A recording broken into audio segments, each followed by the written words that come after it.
Doesn't like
Let's do it. And we're live. Hello, everybody. Hello live stream. We were live. Alive! I'm dead. Except for, well, I hope you donate your organs, Tony. Worry, he's now. For the answer to that question, tune in to Glenn's game show. Mike, are you recording a good? Yep.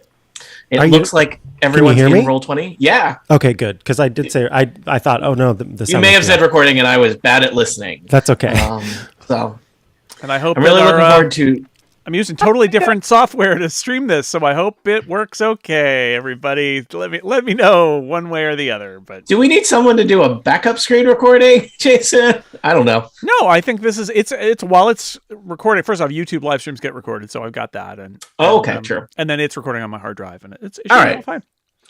Recording on your hard drive. Nothing bad ever happens. Jason, it is very disorienting when the camera. Right? Jason's camera follows him. It's when you go to eat. It's like, let me follow Jason down to his bowl. To the food. Like, I don't need that camera. My bowl, sir. Well, it's just, I have to say, as somebody who's in Zoom meetings all day, I don't need that. I'm very strategic about what is in frame and out of frame. And the idea that like a camera would basically follow me around this little corner of my living room is no good. Good. It is. Is that a quiche? Chicago style?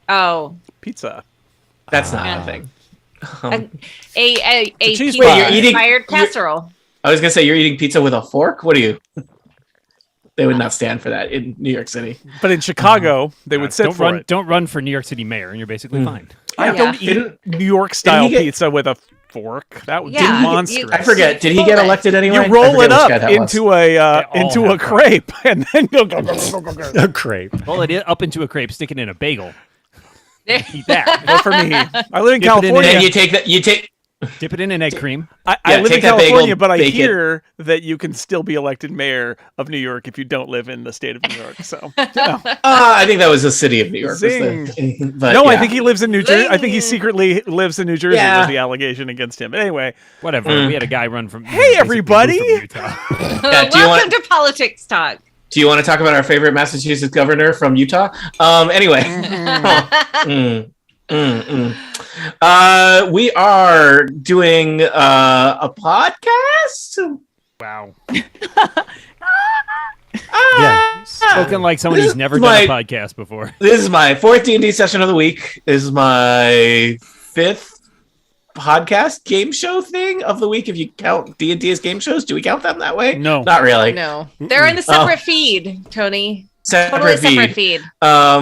Anyway, I think if you enjoy this, seek help. But also, you might really like to check out the bootleg of yesterday's So You Think You Know Me, where I was in a very special cognitive state brought on by whatever proportions of caffeine and sleep are usually out of whack in my head or way out of whack. And it was delightful. Let me just check in with my players before we actually start the proper Total Party Kill episode. You're all recording. You're all in Roll20. You're looking at the map of Candlekeep. You might want to be kind of zoomed in on the right half of the map. That's where most of the way of the lion happen. Some of the players have been to Candlekeep before with these characters. Some have been to Candlekeep with other characters, and some have never been there before, I believe. So good times. That's why there are three of us. Oh my God! Somebody moved my character. I know. You're fired. Oh my God! Somebody moved my cheese. I'm sorry, Micah. Please forgive me. I was just trying to find my character, and then I could move yours, and it was very weird. There's something, Micah. Your character is set up differently because it's like linked to your character sheet and stuff. I thought only you would be able to control it. So what you want to do, Tony, is click on. Well, if it stops moving, you're going to click the settings gear on that, and then choose edit in the top right. Oh wait, that might not be how you do it. I'm going to start not zoomed in so that. Maybe you double. I don't know. Your token is completely different than all the other tokens for some reason. Yeah. So you want to get to the page that has bio and info, character sheet, and then attributes and abilities. I would say that's in the journal, probably. Okay. Have some more pizza. In fact, I'm looking at it right now. Do you want me to fix this? Yeah. Could you fix it? Do you have? I got it. Okay. Oh, there's so many characters in this campaign. No, this is what we're doing, Jason. Don't be snippy yet. Save that snippiness for the episode. Yeah, come on. We've got time to be snippy. I think that possibly only Micah can move Micah's character now, and possibly no one else can. Let's try. Probably Yay! Woo! I will not be able to move you again. All right. Any other questions? We're level 4 now. Is that a hat? Some on people a hat? have been level 4 for Tony, a while. is this a hat on a hat? It's my hat. That's amazing. Tony, so this is my first Candlekeep, and I've got a White Sparrow character here. Are White Sparrow and Candlekeep in the same world? They are now. I think they were before, but yes, I was going to they ask a are. continuity question. Tony, can I ask a continuity question about this and other Candlekeep? Yes. Tony, before we start, will the rest of the character tokens become apparent eventually? I think We're down you're in the over at lower the left. hearth. Yeah. We're at the hearth? Yeah. Oh, I know where that is. I basically live here now. Yeah. It's okay. I had a hard time finding mine too. That's why I ended up moving Micah's character because I was lost. Oh, I love your plants on the wall back behind you. Such a good shot. Any other questions, people? How are you, Tony? That's a question. Here too. Let's not dwell on it. Comment. Yeah. All right, let's start the episode. It is 3:13. We'll play, I don't know, 2 or 3 sessions, depending on how people are feeling, with a break in between. Like a psychic break or Nap break, dance Time break. break. It'll be a dance break. We'll pause the Dance stream. break. Like a pause the stream, get up from your computer break. Got it. So, welcome back to Total Party Kill. It's me, Tony Sindelar, a dungeon master. He, him. Today, we're doing something very special, something we only do every 4 or 5 episodes. We are starting a new adventure. That's right, new adventure day on Total Party Kill. Today, we are starting the adventure Candlekeep, a Candlekeep Mysteries, a deep and creeping darkness.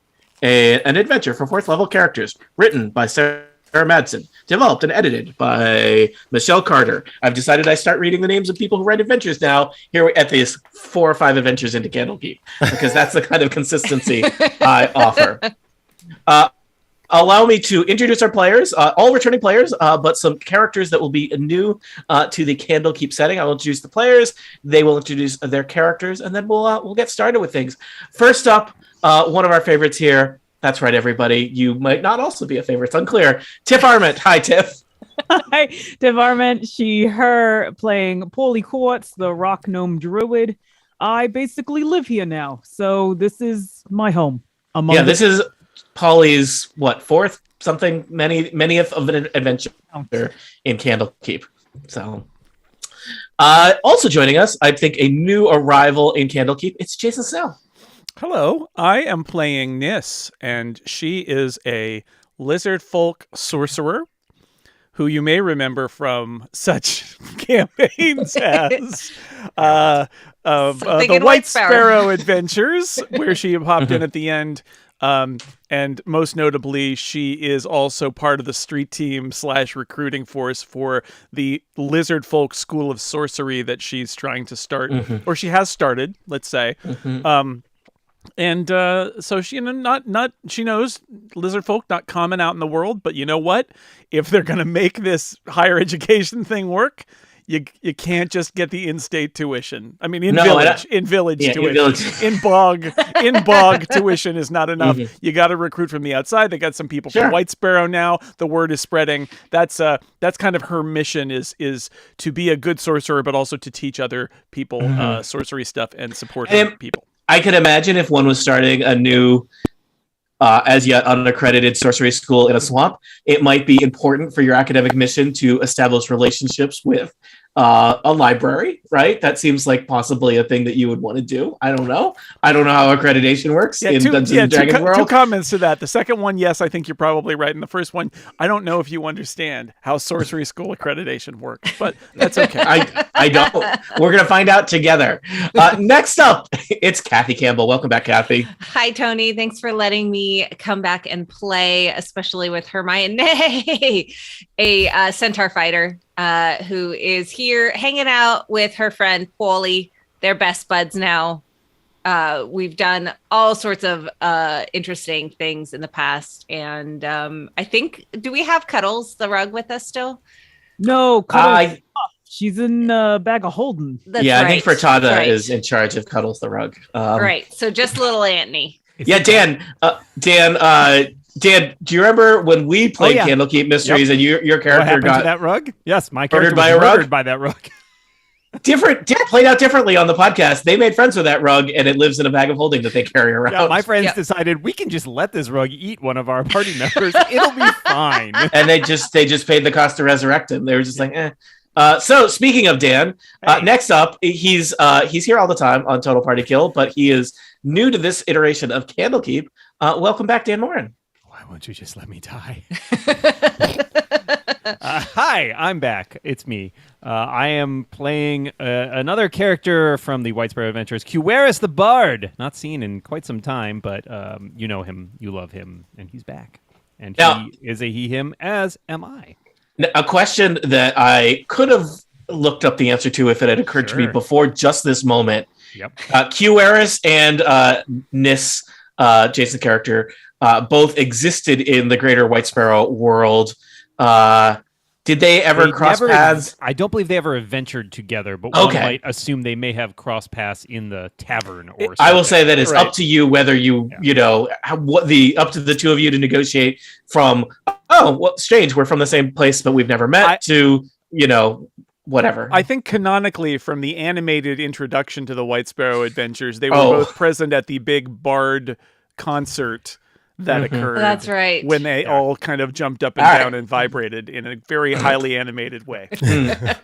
No expense was spared on those tweens. It took me moments to tween all those. So you can decide whether they're simply people that happen to have been at a concert together up until I don't know, you could be married for all I care.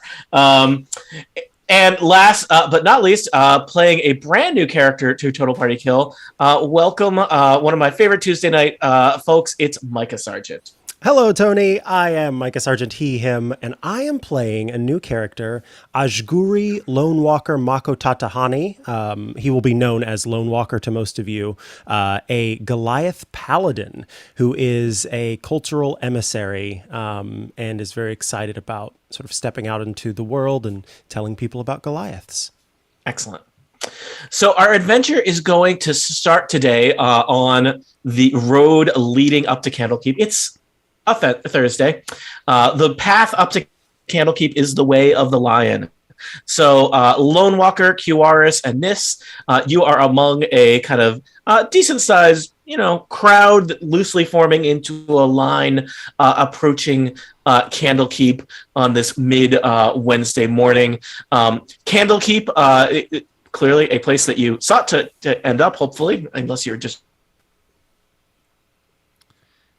Yeah, I saw his video freeze. It's basically. Oh, there he is. He's back. Sorry, we lost you for a second. Candlekeep, your destination, famous up and down the Sword Coast as the greatest library in the land. It's basically kind of multiple libraries together. It is a library / walled city all in one, and it is a place that many adventurers come, along with a good number of scholars and those studying all manner of things, bards, whatnot. So there's kind of a strange path of people headed up to the gates of Candlekeep on this Thursday morning. Probably a mix of adventurers here to seek knowledge, scholars doing research projects, people set on various fetch quests to you need go get a copy of this book and bring it back to me. And each of you may perhaps be here for your own various wants and needs. There is a line that is moving relatively swiftly up with people waiting to get into Candlekeep. And Candlekeep it's basically like a castle, huge walled city, big battlements, fortifications. Any of you trained in the arcane arts would be aware that there's kind of powerful anti-magic things at work, and you might see some kind of the silhouettes of figures up on the battlements, making sure that nobody is kind of sneaking into Candlekeep or using magic against Candlekeep. Some of you might know or might be encountering for the first time, Candlekeep Library is staffed by an order of, they're librarians, but they're kind of monk-like librarian nerds called the Avowed. So librarians then. Librarians, yeah, but fantasy librarians, Jason. And they wear purple robes, and they basically have taken a vow of serving, knowledge in some fashion. And there's obviously lots of different roles within the library, and you have lots of kind of junior level, intern level Avowed, all the way up to the most senior Avowed, who are known as like head readers.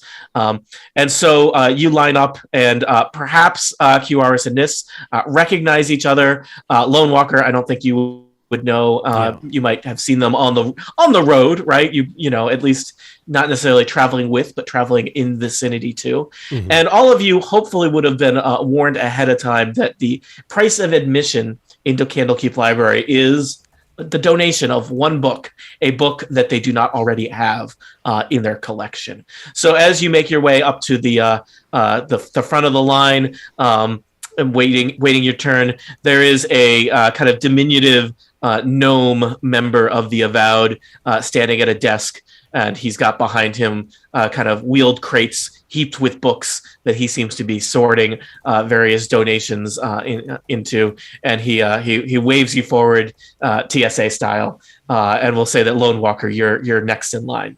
All right. Lone Walker approaches and waits to see what they say.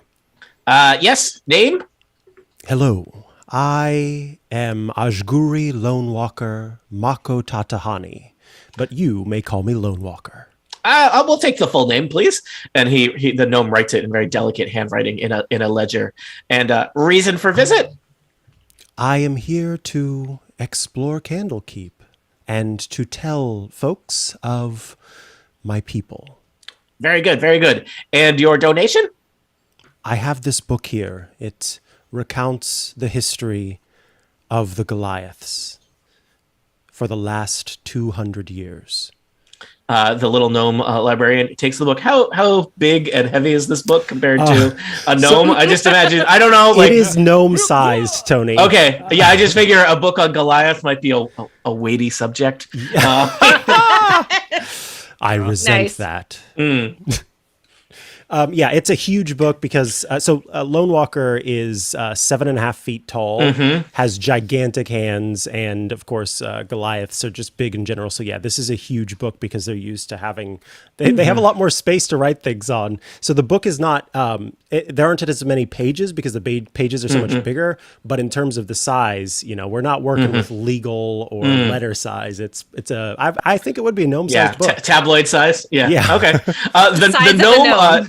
The gnome rings a little bell on the side of his desk, and a somewhat burly, not nearly as big as you, Lone Walker, but a burly-looking, looks like probably a half-orc in purple robes, lumbers over and basically just takes the book, and the gnome points to one of the carts to load the book in, and you are waved in to Candlekeep. Lone Walker just gives a small smirk as he walks inside. Okay. You enter the Court of Air, the big courtyard of Candlekeep. There's lots of people coming and going. There's people kind of giving out directions to the newcomers. It's clear that, for example, some people are headed over to the Hearth and the House of Rest, either to secure food or lodgings. Some people are heading right into their studies over in the Pillars of Pedagogy. It seems like if research was your main interest, you would probably be assigned basically an adjutant, which is like somebody who will be your little research assistant and fetch you books.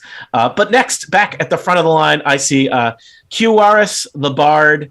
The gnome waves you forward and asks your name. Name? No doubt, I can tell you're already awed to be in my presence, but yes, you surely know me, known up and down the Sword Coast, the Bard QRS. Yes, it's me. The gnome kind of adjusts his little spectacles. They're very little because his face is pretty small already. They're tiny little spectacles. They're like bottle cap size. And he says, I don't get out much. A shame. Well, I can assure you that you will not forget my name after this meeting. And what was it again? Nice. Cueris. With a Q. Yes, of course, with a Q. How else would one spell it? He writes it in fine little print. And reason for a visit? I'm here to see what Candlekeep has to offer, to share my knowledge. I am, as I said, a legendary bard, and I thought perhaps I could entertain and inform some of the patrons of your fine establishment while learning some more, doing some research for some additional compositions. And Candlekeep is notable as basically like a place that people come to share stories. As far as places that bards might meet up, the Hearth in the Candlekeep is probably one of, certainly outside of a major city, a place where bards would cross paths and tell stories and learn stories from each other and from adventurers and, scholars. It is a rather unique place in that there's not a lot of the, there's not a lot of the common people here. I didn't mean that to sound as classist as it did, but there we go. It is what it is. Yeah. And so the gnome says, and your donation? Yes. Well, of course, as a bard, I am used to writing down epic songs and tales, and I have composed one such thing for this eventuality. It is bounded into a book as well, but it perhaps is best experienced in song. He takes out a pipe. It goes a little bit like this. Everybody, of White Sparrow. There is the giant hand, Cannon. There is the sound of the roughly 40 people in line behind you, just like all of them, kind of their shoulders tensing. Well, I will spare you the entirety. Of course, I have collected it, my entire chronicle of the adventures that have been had by many of my friends in the town of White Sparrow, and I cannot wait to add it to the Candlekeep library so that all may know of their heroic exploits. Self-published. Very good. he kind of tosses the book. I'm looking for a publishing deal. He kind of tosses the book over his shoulder into a large crate that might be marked with "to pulp" on the side. It's unclear. At a library? Hey, you got to make new paper out of something, Not all, but librarians will tell you, Dan, not all knowledge is sacred. Yeah, Dan, do you know anything about librarians? Nothing. As Cueris is entering, he says, "You'll particularly enjoy the chapter on the cult of dust." Okay. On ducks? Ducks. QRs, you are into the Court of Air. I don't know if you were next in line or just a little ways back in line, but we are up to Nis. I almost wanted to call you Dragonborn. That would be offensive. The lizard folk sorcerer. Sorcerer? Am I getting that right? Yes. I'm really bad in D&D and conflating all of the magic users. Yeah, she is a sorcerer. Their sources of magical influences are very different and unique and special. Nis, the lizard folk sorcerer, you are at the front of the line. The gnome waves you forward. Name? Nis. Is that with 2 S's or 3? It does sound like there are many S's, but there are only the 2. And also, don't forget the apostrophe after Of course. We are all about accuracy here at Candlekeep, and he writes down your name with fine little handwriting. And reason for visit? I am one of the leaders of a school of sorcery, and I am here for research to learn more sorcery techniques beyond my home in the bog. Excellent. And your donation? I have 2 books here. I do not know which one you would prefer. One is an early edition of the textbook I have written, involving all sorcery knowledge based on bog-related sorcery, which is, of course, the sorcery of my people. Separately, my brother Biz has insisted that I offer you this, and she takes out a book that is professionally printed and dog-eared. And it says professionally dog-eared. It's more lizard folk. Lizard folk eared dog. Yeah. And she rolls her eyes and shows it to him, and it literally is 101 hilarious bog jokes. Oh, wow. He does not take my work seriously. I do not know which book you would prefer in your keeping, but either is fine with me. The gnome looks, wow, a choice. This is so generous, very uncommon. The gnome is really looking back and forth between both of them, and it seems fascinated by the idea. I would be honored to have my book of knowledge part of your collection. And let me just ask question, Nis. Which one looks like it has better production values? Well, this is going to be an early edition before she had it published. So the 101 Bog Jokes is actually professionally published and looks. It's less, yeah, like it has an ISBN or whatever that would be. International Standard D&D SBN. Yeah. Clearly you're still working on that one, and I wouldn't want to interrupt your workflow. And just kind of takes the bog one and puts it in a. It looks like in one of the good piles of books, and curtly hands your in progress. Takes the bog joke book and has it like under the desk, and is just like reading it every once in a while. And like, good one. Perhaps somewhat apologetically, the little unnamed gnome says, it's just, the humor section of Candlekeep is one of our deficiencies that we're really looking to beef up. I fear to tell you that lizard folk humor is very specific and not particularly humorous, but I hope it comes of some use. We have all kinds of scholars and travelers here. I'm sure somebody will find value in it. Anything is possible. Thank you. And please enjoy your time in Candlekeep. It's so good to have another scholar here amongst us. We can assign you a variety of research assistants if you need. And of course, study space is available for anyone in the Pillars of Pedagogy. Thank you. And you are waved in to Candlekeep, passing through the gates and into the Court of Air. So Lone Walker, Qeris, and Nis, as you're kind of finding your way around, the inner kind of areas of Candlekeep, which you can see from this courtyard. There's like basically an inner castle wall and huge spires rising up beyond that. And you kind of are able to piece together that is kind of where the main stacks of the library are, and where the kind of the avowed operate do their work. As visitors to Candlekeep, you're pretty much restricted to the eastern side of the compound. You would probably get a quarters in the House of Rest. You might take your meals in the Hearth.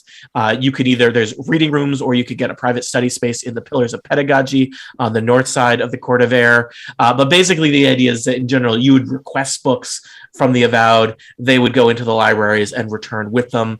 There is a House of Binding where you could have copies made of any books if you wanted to take stuff with you. Cool. The kind of city elements of Candlekeep. There's a granary, there's a blacksmith, there's a stables, there's a little shop that sells adventuring gear. There's even a bathhouse. But this is the general lay of the land for you players and characters new to Candlekeep. Oh, Qeris will make a beeline for the Hearth. All right. Go ahead. Go ahead. I was just going to say that's not where Lone Walker would go. Is that a problem? Sort of metagaming for a second, because follow your heart, Micah. Lone Walker would want to go immediately, not to sit. You mentioned like a place where you could sit in solitude and have books, but in sort of the main area, and is requesting books that they have on Goliaths, just to see what culturally they have. Just asking Lone Walker, kind of, not that these are not deep important questions, but just building out your character. You would basically have the option they would just have these kind of, imagine if you look at Dan's virtual background, I believe that is the Boston Public Library reading room, which is a very impressive space if you ever have the chance to visit it. But they're just these immense high-ceilinged rooms full of little long tables with little lamps on them, and people, grab a corner there and sit and read. You have the option to kind of do that at like no cost, or potentially reserve a private little study nook with a door and whatnot, and that you could keep books in. So it sounds like you're going to go off somewhere to a quiet study. I'm just kind of curious which of those would appeal to Lone Walker / be within your financial means. So either would be within their financial means, or within his financial means, but Lone Walker wants to sit in the main place, just sort of take a seat at one of those tables and be able to sort of. Now there are many of those. If you look at the Pillars of Pedagogy, there are these like little flat cylindrical little towers, and I imagine basically like the main floor of each of these little towers has a big reading room, and there are dozens of creatures coming and going, adventurers, bards, scholars, as well as lots of the Avowed, as recognized by their iconic purple robes, though the Avowed are all manner of creatures: humans, dwarves, gnomes, dragonborns, elves, half-elves, and many other creatures as well. So Lone Walker finds somewhere quiet to sit and study for a few hours. Nis, Kiwaris, you head to the hearth, probably make some arrangements to have a place to sleep if you choose to stay in Candlekeep for a few days and whatnot. We're gonna go into the basement. Nis also has the manuscript of her new edition of her book that she's going to get copies. So she goes to the House of the Binder to see if she can get some copies made of her her work. So they will take any text. They will take any text. Their main business is people who need a copy of a book from Candlekeep, so they can take outside of Candlekeep. There are very strict rules in Candlekeep about the treatment of books, as you could imagine. But they are also happy to offer basically copy editing, typesetting, and other things that Glenn could name services. Glenn, the Avowed, who works at the House of Binding. Yeah, it's just publishing. There's actually a gnome who stands on the top of a desk. When I say Glenn, I mean Glenn the gnome who runs the House of Binding. Clearly, Glendor. Yeah, Glendor Fishman. Man. Fishman. Not a fishman. Weirdly Not a fishman. But no, he's a gnome. It's just there may be some fishman. It's a family name. It's a family name. Apparently, a thing you can say after any preposterous name to end questions about it. This is true. Yeah. All right. So we're going to jump forward in time a little bit. QRS, NIST, Lone Walker, you have been at Candlekeep for, we'll say a couple days, doing whatever it is the kind of thing that you might be doing, given you all have various different research interests and things that brought you here. It is a different day of the week than what I said before. Continuity. Saturday? Sure, whatever. Day before. So it's now Saturday, right? Yeah, excellent. And Polly Walnuts. Nope, sorry, that's a Sopranos character. Polly Quartz. Polly Quartz, Rock Gnome, experienced Candlekeep adventure. You are in the hearth, and you are basically wrapping up a business meeting that you had been requested to meet at. You're meeting with Ukril Hard Delver of the. Did you say Urkel? I did not say that, except I possibly did. Wow.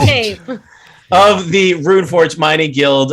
He's a somewhat impressive garbed dwarf. He's got a lot more finery to his appearance. Lots of kind of shiny little jewels inlaid on pretty much everything you could imagine. And he is a representative of the Runeforge Mining Guild. And as he's been explaining in the meeting, I think that about covers it up. But just to recap, the Runeforge Mining Guild, we've got this contract that we've inherited for an old abandoned mine. Let me ask you all how you would pronounce this word. Sorry, this name of this town. How do you say that? Vermilion. See, I want to say Vermelon, but maybe I'm wrong. It looks like the color vermilion, right? But not spelled the same way. Yeah, it looks like the word vermilion. We but just it's not. Vermeon, if it's French. Vermeon, yeah. It is Oui, he's Vermeon. 100% not French. And Vermelon.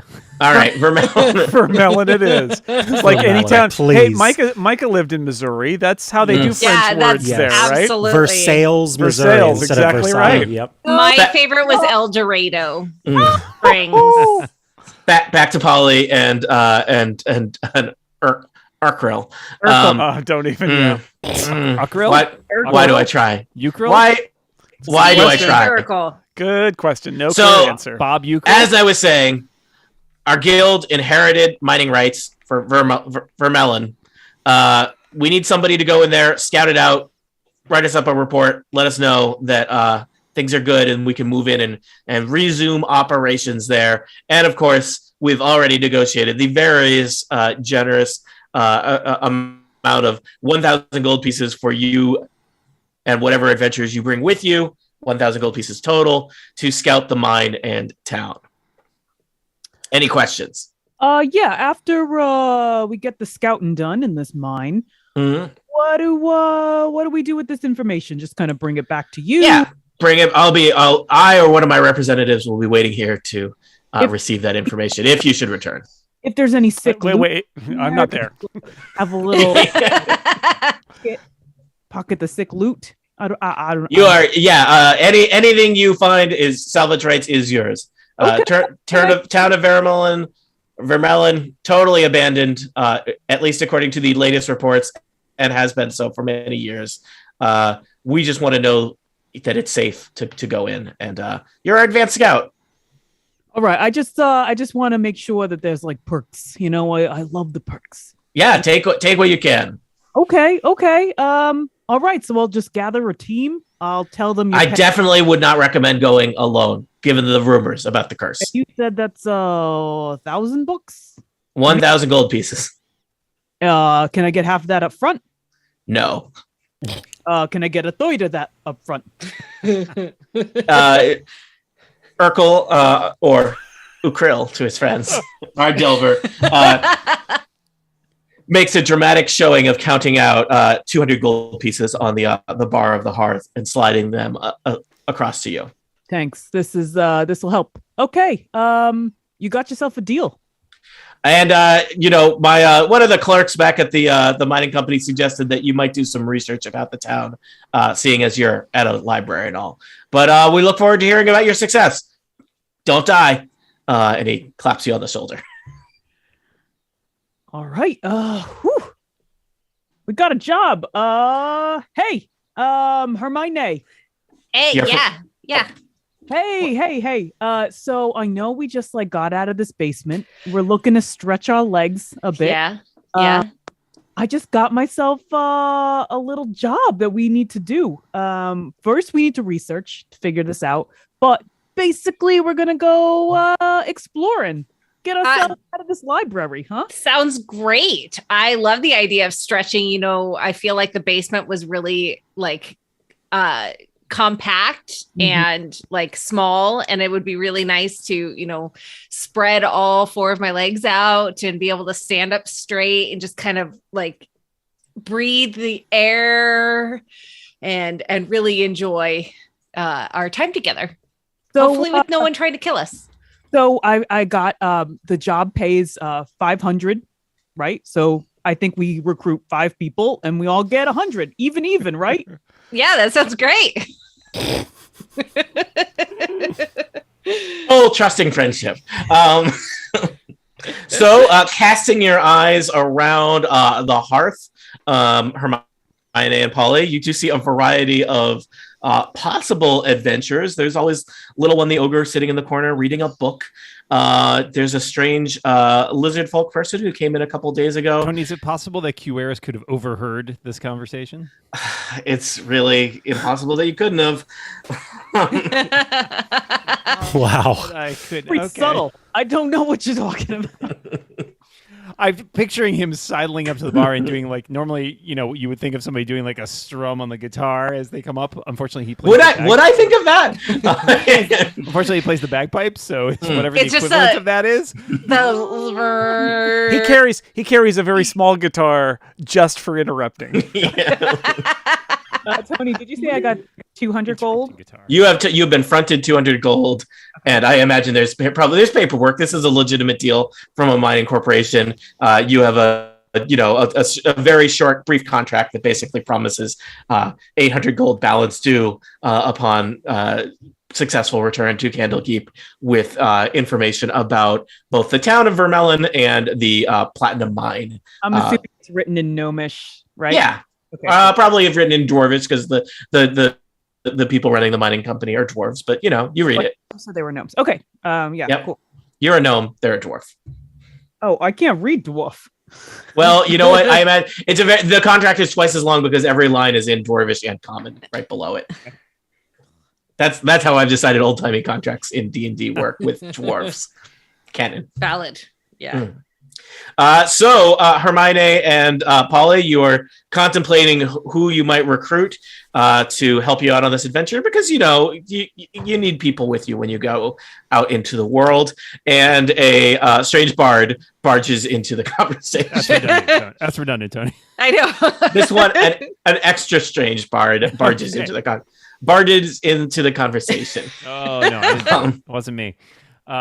Excuse me, I couldn't help but overhear, fellow adventurers, that perhaps you might be on the lookout for some seasoned companions on a little job, and I would be happy to offer my services. I'm sure you know I'm the legendary Cueris the Bard from the town of White Sparrow. Perhaps you've heard of the town of White Sparrow, and if not, I have a song for you. Trust me, you'll enjoy it. I love songs. Do tell. It's like the theme song, but it's played on a bagpipe. Oh, nice. Nis emerges from a shadow and steps forward and said, "He will play it later. It takes a while." Oh, that's okay. We have experience with earworms that stick in your head and just don't go away. So I do not know of these earworms. Are they a natural phenomenon? Do they exist in a particular biome? Yeah. Yeah. Interesting. Yeah, let's save that song for when we're traveling. But right now, what can you offer the group here? Well, I am a talent. As I mentioned, I am a bard. I bring the many hours of entertainment to you, but also I've been known to be able to conduct myself in a scrap or two when the need arises. How do you feel about caves? I'm trying to remember. Wasn't there a White Sparrow adventure where we had to go down into a mine? Yeah. I feel like I was in that one. Multiple ones. That's the one that Glenn got on the back of Famia? No, that was the first one. That was just a basement. That was just a basement of a tower. No, it was the cave that was full of undead, and it was not. Yes, it was not great. Oh wait, I'm talking about mines. Mines, caves, they're all kind of sure. Similar. I would not say underground is maybe my best element, but I have ventured underneath the earth for a number of adventures, and I've lived to tell the tale and many other tales. All right, living is a plus. We like the living.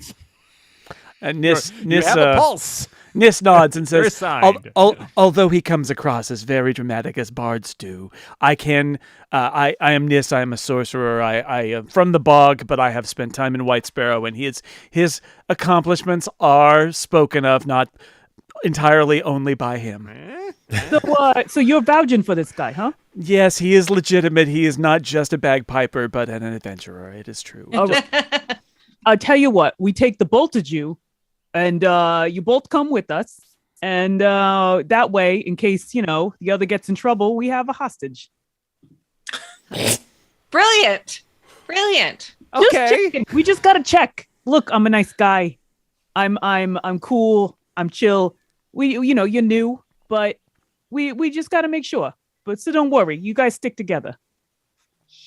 Ollie, you, as you're contemplating your two new hires, it occurs to you that maybe having a little bit more muscle in the group wouldn't be a bad thing.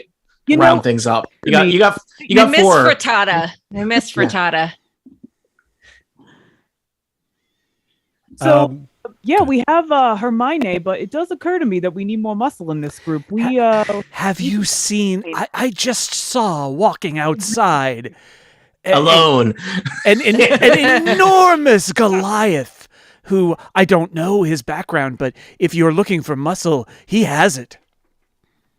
All right, show me the way. It's out the door. He's right outside. It's hard to miss him. Outside the door. Just look up. Look up outside, and you will. The stars are. It's too high. A little lower, you will see a Goliath, and then everyone else's heads will be below that. Oh wow! You can't even see through the door because he's so big. All right. Yeah, that is not another building erected outside of this building. That is actually the Goliath you're seeing. One of the mid-sized pillars of pedagogy directly outside the building. But yes, I mistook him for one of the pillars of pedagogy. Briefly. That is a great wrestling name if you ever need one. The Pillar of Pedagogy. Micah, how you doing?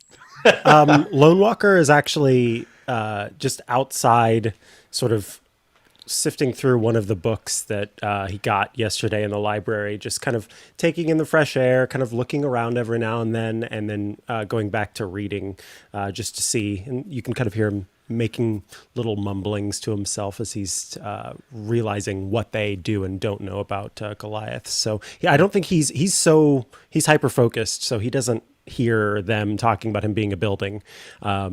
So yeah, possibly for the best. Yeah, exactly. You might hurt his feelings. Hey, big guy, you want to make $100? $100. Lone Walker looks up from his book and kind of looks your way and is trying to, it's one of those things where you're not sure if they're talking to you, so he's just sort of looking to see if anything else is going to happen. My way's down. I'm down here. Hey. Then he does. He looks down. He sees you. Just for comparison, what is the height of Lone Walker approximately? 7.5 feet tall. And what is the height of Polly approximately? Probably like 3 feet. Yeah. Okay. Just checking. So Lone Walker looks down and says, "I'm sorry, $100." Yeah, dear. I don't know if I have a place to store that many. It's the money. We got 100 gold. Oh, gold pieces. Are you interested 100 in gold pieces. making some money for a little jaunt down the street? We're just gonna go check out some mining stuff. Any loot you find you can keep, which is really nice. But we need a group of people. We need a big guy. So. I am indeed a big guy. My one question is, do you have any idea how long this might take? I don't want to be gone from these studies for too terribly long. I mean, as long as you don't die, I don't think it's going to be that long. Very well. I am not too concerned about dying. And an adventure would be nice. A little break from the books, if you will. And he says, I suppose I'm in. All right. Paulie looks around the group. Everyone's just kind of like milling around. Everyone meet each other. This is, I don't know anyone's names. Would you know your own name? We'll start with that. What was that? Checking if you know your own name. Oh, yeah. Hey, I'm Paulie. Paulie Quartz of the Rock Gnome Quartzes. And we are going... Ollie, you do have a strange little demonic creature scampering around your feet also. Oh, yeah, don't mind him. This is little Anthony. He is a quasit. I know quasits are usually pretty nasty little beasties, but this guy, he's with me. I can vouch for him. He's very helpful. Little Andy attaches himself to QR's leg and what was gnaws. his origin? How was he summoned? I'm fascinated by this. He actually lived here in like a weird third dimension mansion. There was a whole thing, and he came with us because he was a toad, and we rescued him. Was he a toad? I don't even know. I think he was a toad. Yeah, and then turned really into the remember. closet. I think other people are terrified. Fascinating. But he's helpful because he can transform into like bats and all kinds of stuff and like go on to. It's incredible. So yeah, he's with us. He might be helpful on this adventure. And so what we're gonna do is we're gonna go check out this abandoned mine to make sure it's on the up and up for my friend over there who is gone now. It's been days, I guess, since I saw him. And then we're gonna report back. That's basically what we got to do. Wait, a mine? As in like this small? Okay. It's in a town called I don't know, Vermelon. I'm not sure. I've never been there before, but I think we can do a little research here since we're around all these books. And what I've learned about being around books is that they have information. Oh, and, yeah. We'll get some of that information, and then we'll take it with us to the Vermelon place. Juarez is immediately seized upon that and starts humming to himself. You can just make out in a town called Vermelon. There was a mine that fell in. Tony, is a quasit a fiend? If it's not fiend, He's a tiny it's fiendish. Yeah. Confused. Because It depends on if he's a hall closet or a linen closet. Lone Walker is He's a wholly. fiend with an R, Micah. A There, friend. I am. Oh my god! I am forgetting about perhaps paladins and fiends. Yeah, Yeah. Oh gosh, guys, we should have checked the seats at this wedding. yeah. Lone Walker wears his holy symbol around his neck, and I'm curious if the closet's going to react to that holy symbol. And, I mean, it probably doesn't want to eat it. and the other thing is, actually, I'd like to. I'm going to do a roll to determine something personally before I sort of throw this into role playing. Okay, yeah. Little Antony is a tiny fiend. He is technically a shape-changing demon. He may or may not be chaotic evil. He certainly has been chaotic evil in his life. He's maybe made different choices, though, right? So. I think with an 18, so I rolled for religion just to see sort of what Lone Walker might know or not know about little fiends. And I think he's keeping it to himself for now, but there may come a time if he trusts Paulie enough that he would talk about how fiends strive to turn their masters to evil. Like they want to sort of get them to do bad things over time. Like eat too many meatball subs. Yeah, exactly. to do that. Forget about it. Yeah, that kind of thing.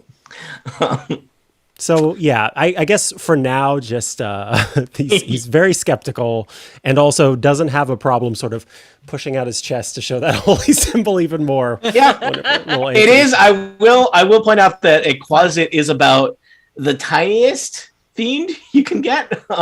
So less evil is on the earth because it's so small. Well, just in terms of like surface area, yeah. The surface area of evil is what a paladin is concerned. Yeah, I mean, I think he's little Antony is probably like up to your knee. So well, but better not come anywhere near my knee because So what's next, team? Well, Nis is happy to do some research into. All right, to the stacks mines. Yes. So some of you perhaps more engaged with the research than others. You find a corner of a reading room. You flag down a librarian for help.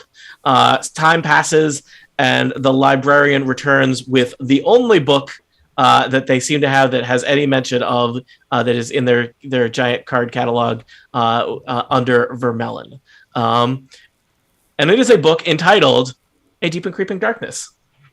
That's probably just a coincidence. Totally coincidence. That's the title of the adventures, listeners. What? So, A Deep and Creeping Darkness. Nis, are you going to take the lead on the research? Sure. All right. You read through this. It's not a very big book. It's bound in black leather with the words Deep and Creeping Darkness embossed on the thin spine. Pretty mint condition. Doesn't seem like perhaps anyone has ever read this since it was donated to Candlekeep. So it's, the spine is still kind of crunchy and has not been broken in. The work is neat, though not flawless.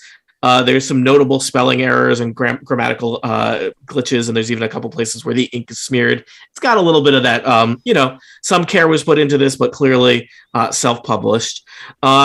And it is kind of strange as a text.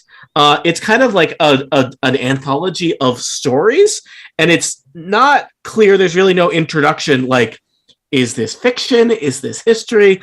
Is this prophecy? But it's kind of these series of firsthand accounts of different residents who lived in the town of Vermelon. Some of it matches up with things you've already heard from Paulie in terms of Vermelon is a mining town up in the mountains. That their kind of main economic industry was a platinum mine where many of the villagers worked, and the other villagers basically in support areas related to supporting the miners. And there's various stories of tragedy. It seems like at some point in Vermelon's history, there was a mining disaster, and lots of miners died. And some miners eventually were trapped in the mine for an extended period of time, and then came out and were kind of unwell from that. And this was seen as kind of according to some of the firsthand accounts, a sign that that the town of Vermelon was cursed. And the stories continue from there that people from Vermelon would just go missing. People would disappear randomly in the middle of the day, at night, and the people of Vermelon were started to believe that they were cursed. And some people were trying to figure out what the source of the curse was and solve it, and other people basically just packed up and left, believing that Vermelon was cursed or haunted or otherwise not a great place to live. So these are all basically kind of firsthand accounts. Seems like someone has collected them into a book from various people that the author describes as survivors of Vermelon. At the very end of the book, there's kind of a handmade map showing where Vermelon, a town that Nis, you've never heard of, is relative to another town called Marin, Maerin. Maerin. Yeah, that's what I said. Which is a town that you've heard of. And it makes it clear that Vermelon is like way up in the mountains. Marin is kind of at the like in the foothills. Marin County? Yes. This is California people are loving it. They are killing it. We're killing it. Nis imparts this to the rest of the group, and also says, if I may be so bold, it's your standard haunted mine story. Ah, yes. If I've heard it once, I've heard it 1,000 times. The old haunted mine.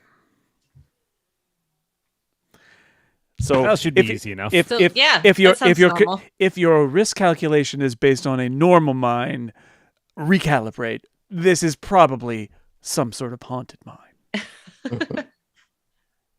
So we could probably take on this like haunted mine trope, right? Yeah, this sounds great. I foresee no problems. All right. It would seem to be the usual sort of problems. Yes.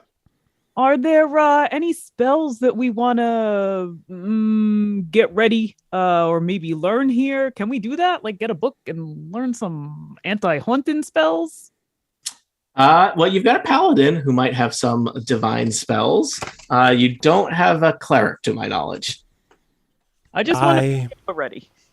I do have several spells that would work, but I have to tell you, Polly, my fear is that those spells would also work on your little friend.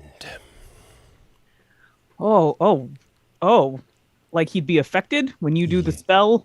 It might hurt little Anthony? It may very well hurt little Anthony.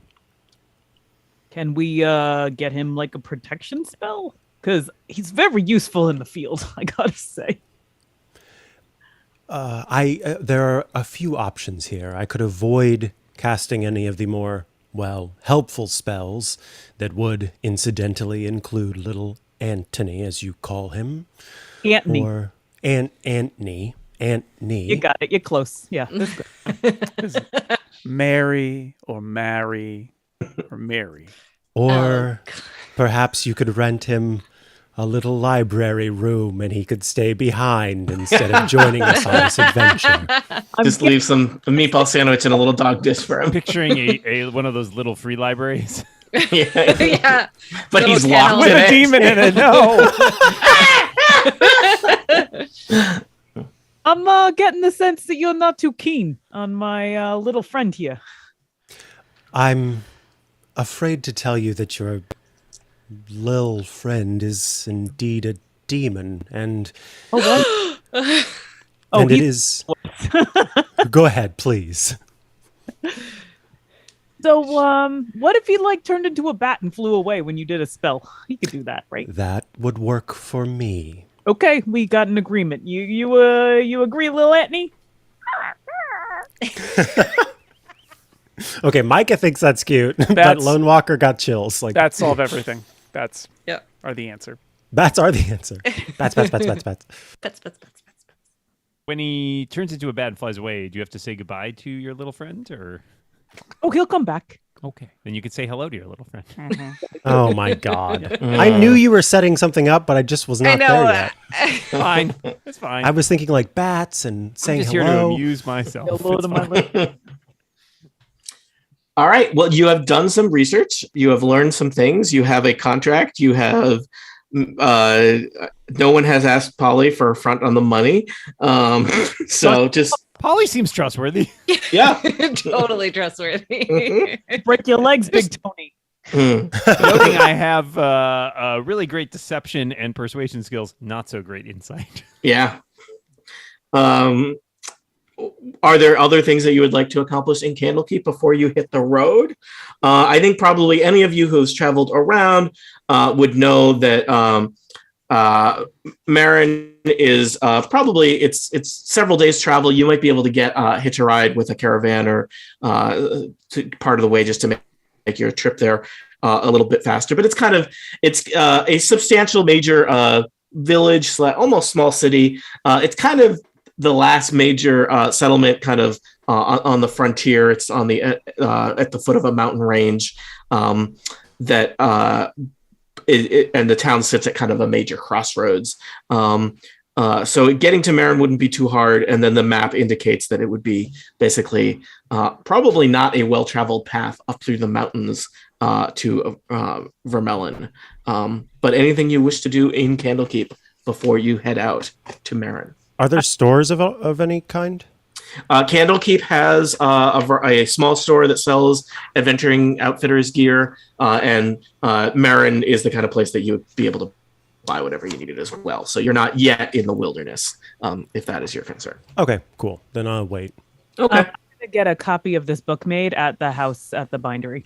Excellent. And we'll say that you probably basically I think Polly, you might just need to mention, you might just kind of whisper under your breath, Shemsheim, and they're like, okay, no charge.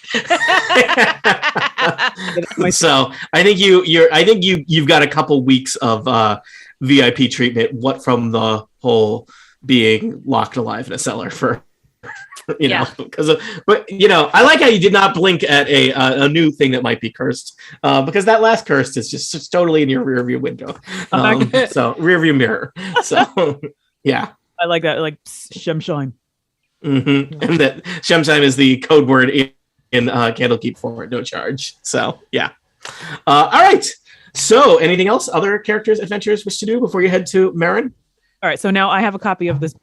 You have a copy of the book. To like refer to anything, right? Absolutely. And it's like a copy. Mm-hmm. It's what?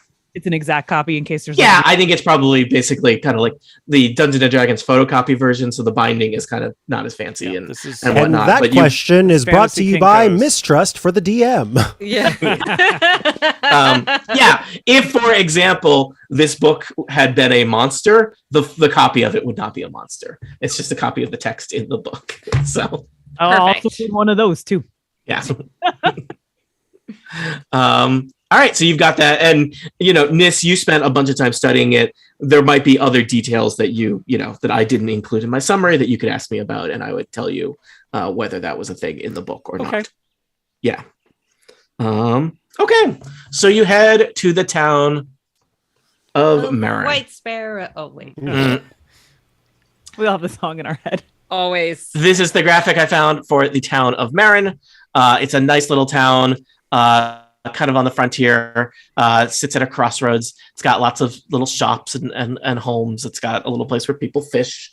And it's it's just a lovely little bustling community on the town. And the most important thing is nothing bad happened to you on the road on the way. Yeah. Thank you. Marin. I know I was a little bit worried, but that's great. Mm-hmm. I'm very happy. So you've made your way to Marin. It's an actual settlement, unlike, Candlekeep, which is a library. It's certainly a couple steps up from White Sparrow, for those of you from White Sparrow. There's shops, there's multiple taverns, there's an open air market in the center of town where people are hawking all manner of wares. And certainly this would be kind of your last place to talk to humans or other sentient creatures or stock up on supplies before you head up into the wilderness, into the mountain paths in search of Vermelon. Anything you want to do here in Marin? The map is not to scale with your tokens. Okay, so are there any hills, first of all? The hills are north. Okay, good. That's good. I hope they're not very tall. But can I visit a shop and just see kind of what we're working with? Yeah, not Vermelon. Marin is a pretty sizable settlement. So if there is anything, in your player's handbook that you wanted to buy, I imagine that it would be available from here. There's a blacksmith shop, there's tanneries, there's all kinds of places that sell stuff. And this is clearly in addition to kind of permanent shops, this is also a place that clearly various merchants pass through, set up their wagon for a couple days, and then head onward. So there's all kinds of things available for sell or trade here, if you're so inclined. We might want to equip ourselves with some like mining gear. We can little headlamps, little candles, candle lamps. Yeah, candle lamps. Too bad you just left the place where we keep the candles. Rats. Haha. I think Nis is interested in going to a local, tavern place where people know stuff and seeing if there are any recent stories about Vermelon. Okay. What kind of place would you like to go to? Kind of tavern where people know stuff. All right. One of the major taverns in Marin, Dan, I did not make this up. This is in the adventure as written. Is the Board Weasel. They're gonna have some lawyer notes sent to them. It's a mid-range tavern. This Board Weasel. It's got a nice dining area. Looks like it could seat about. I just assumed that. I'm sorry. That Nis is like always kind of evaluating things from a small business point of view. You're like, yes, this could sit 40 people. Is it larger or smaller than the cafeteria at the sorcery school? That's what I would say. It's larger. Yeah, it's larger than the cafeteria at your sorcery school. There are bedrooms up above.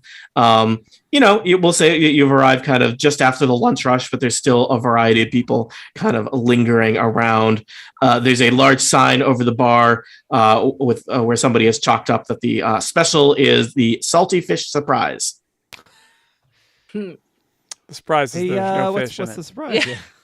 That unknown. I mean, I don't think I don't tell you that. So, but there's a variety of people who seem to be enjoying their bowls of stew and other things sitting at the various tables. Nis is going to go up to the bar and see if she can ask a bartender if they've heard any interesting stories or rumblings lately about the town of Vermelon. All right. There is a rather old man who's at the bar who seems to be probably the proprietor. And there's art of him in the adventure. There's not a lot of art in the Candlekeep books. Look at the puff on his head. Yeah, he is. I like this. I like this gentleman's haircut. He's got kind of a. I feel like I want to call it a mohawk, but it's like he's clearly it's like a teased mohawk. Or and like an asymmetrical. unknotted top knot. Yeah. it's a dollop. It is a dollop. Yeah, it's a dollop of hair. Yeah. Yeah, he seems to be losing a lot of hair, but then have poofy white hair in particularly the one concentrated area. And an elderly man, he introduces himself to you, Nis. He says, "Yep, my name's Lucas. Welcome to my tavern. Vermelon. That is not a name we hear a lot in these parts." Is that because it's small and irrelevant, or because there's something terrible about it? Well, depending on who you ask, I think some folks would say both. What would you say? Well, my time in Vermelon was not the best. Used to be a miner there back when I was a young man. Lost my wife in the disaster. Pretty soon after, packed up, came down here to Marin, found my way around, ended up in a different line of work, as you can see. He gestures around the tavern. I'm very sorry about your wife and the disaster. Could you tell me something about what happened? Some kind of cave-in. Lots of people died. Some people got trapped in. I myself, I was under there, I don't know, felt like 3 days before they dug me out. Did you see any sign of anything supernatural? No, I've heard the stories though. Those were all after I left. I didn't hang around too long after Lorna passed. But I heard some strange things happened in Vermellen afterwards, and people disappearing, and just one day they'd be there and the next day they weren't. Not like they packed up and left like I did. They just weren't there anymore. Other than disappearances, were there other strange things that happened while you were there? Can't say that there was. Were people disappearing from the town or from the mine? From the town. That's what they say. With no trace of where they had gone. That's what they say.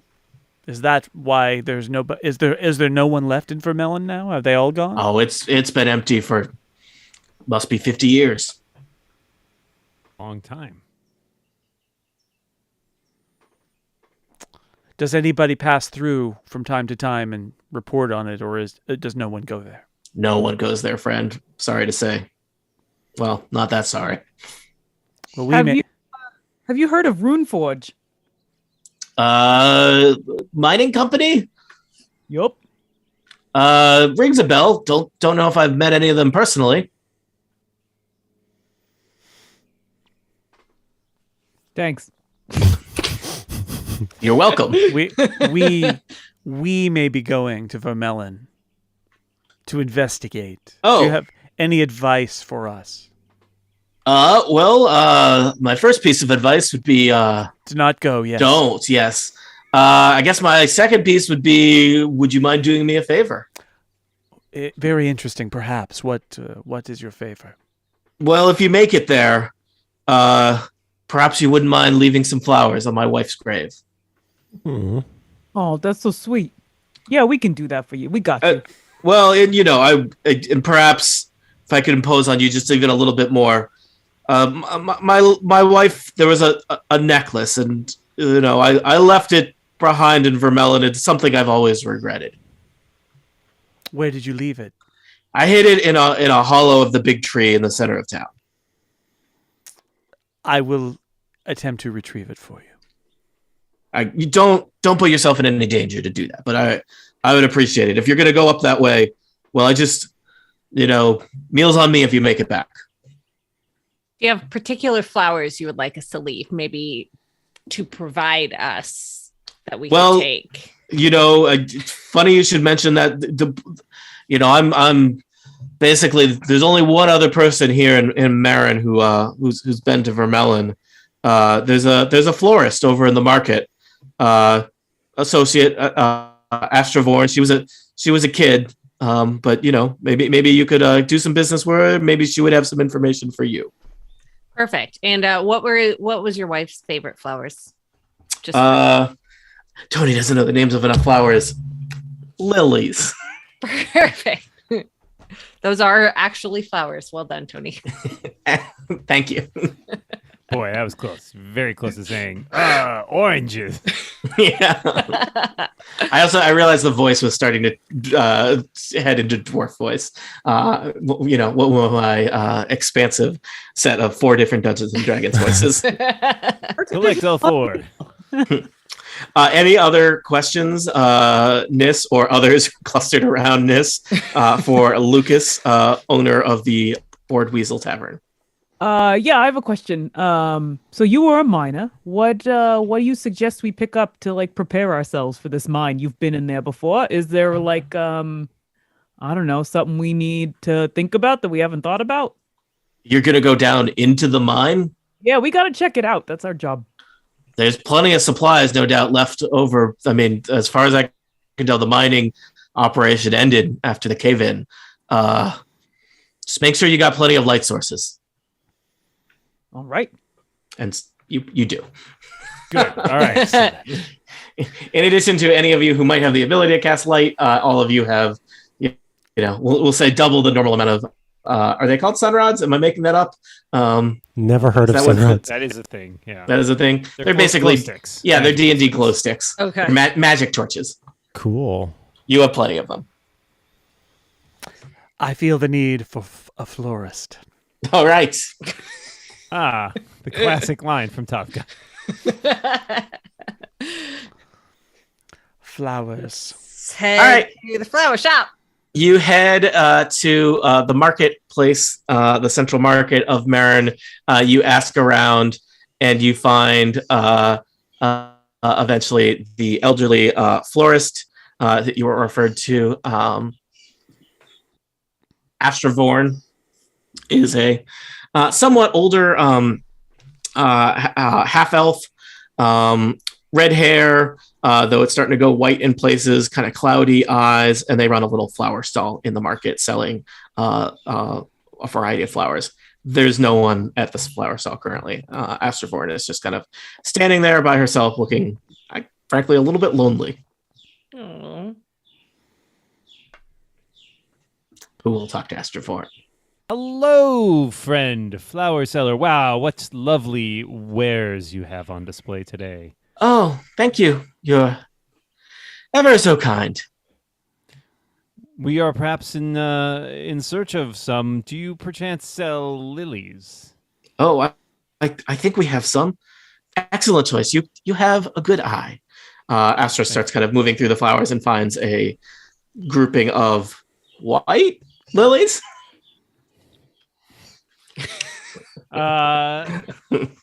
We are setting out on a trip, you see, and bringing some flowers for our new acquaintance over at the tavern, right?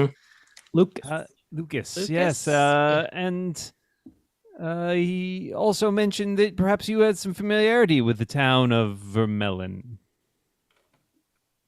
Well, it was some time back, but yeah, I was a child in Vermelon. I grew up there. Fascinating. Is there? Well, we are heading up there. We'd heard some strange tales of things that had happened in that city. I wondered if perhaps you could shed some light on them. Well, you no doubt heard about the mining disaster, right? Indeed, most tragic. My mother and I, we left Vermelon after that.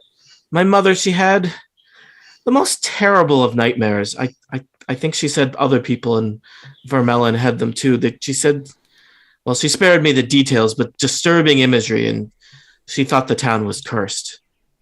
Does the name Shemshine mean anything to you? No.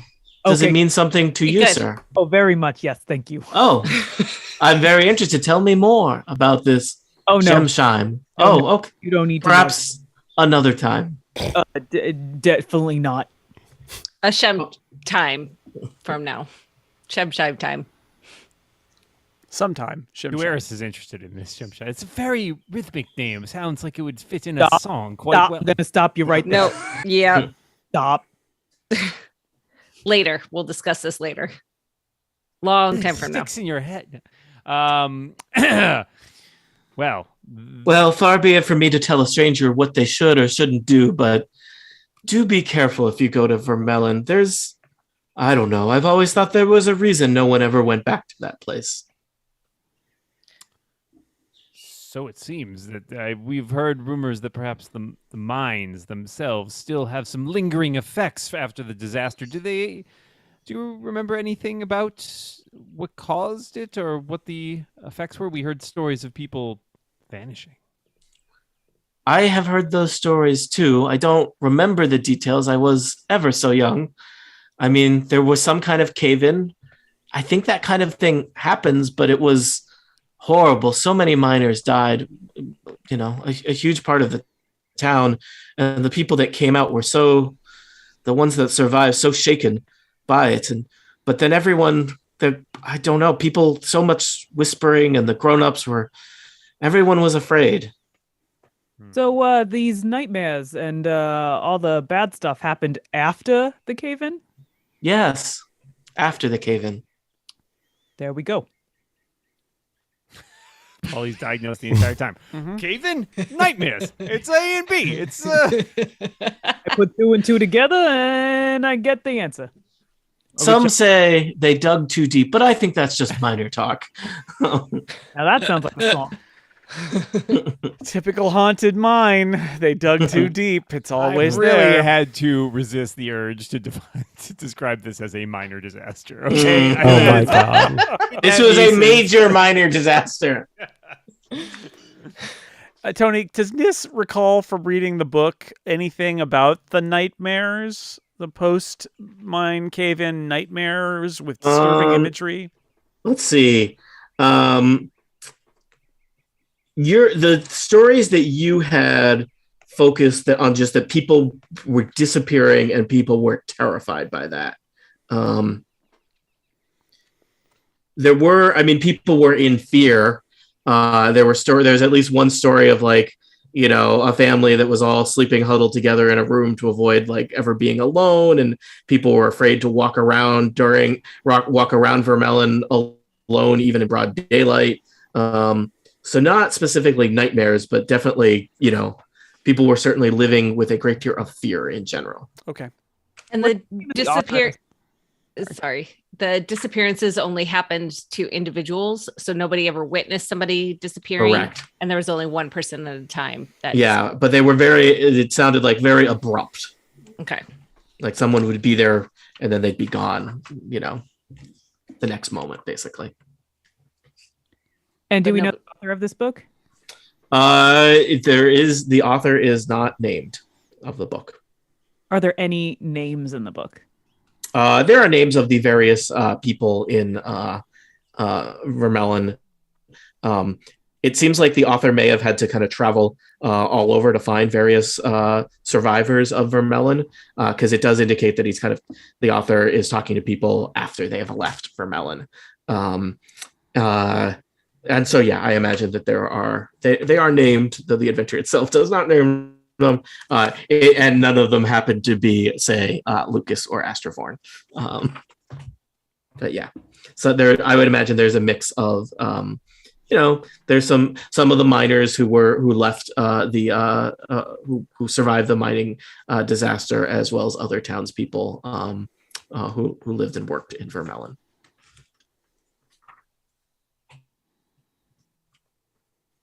Any other questions for Astrovorn or things that you want to do before you leave Marin and head up the hills into the mountains searching for Vermellen? Go if everybody feels I think ready. Mm-hmm. Do we officially buy the flowers? Yes, you officially buy the lilies. You don't just steal them, presumably. knock out an old woman and steal the flowers. Yeah. Adventurers. All right, you head north from Marin into the mountains, headed toward where the kind of hand-drawn map suggests Vermellen would be. There's really no road. There's little kind of footpaths that zigzag up the mountains, up the rocky crags, and it does not seem like they're certainly not maintained, and they're certainly not even well traveled in terms of, it doesn't look like anyone has kind of been this way in quite some time. So it's a little, it's slow going, heading up the mountains. I have a map here of you heading up a mountain pass. Feel free to arrange yourself however you would like to be. It's relatively quiet. There's not a lot of signs of wildlife. Certainly you haven't seen anyone once you get a couple hours away from Marin. So it does not seem like people head up into the mountains much around here. As we are going, Cueris will be singing a song, an inspiring song to everyone. And as a result, everybody within 30 feet who can hear and see me gains temporary hit points. Nice. Feel free to arrange yourselves on the path. I don't know, for example, if you want Lone Walker in front or Hermione bringing up the rear or something like that, since you've got some tough people and some slightly less tough people. Perhaps triggered by the sound of Cueris' song. Take 7 temporary hit points, everybody. How many? 7. 7. Or perhaps it was going to happen to you anyway. You hear kind of a weird clicking noise.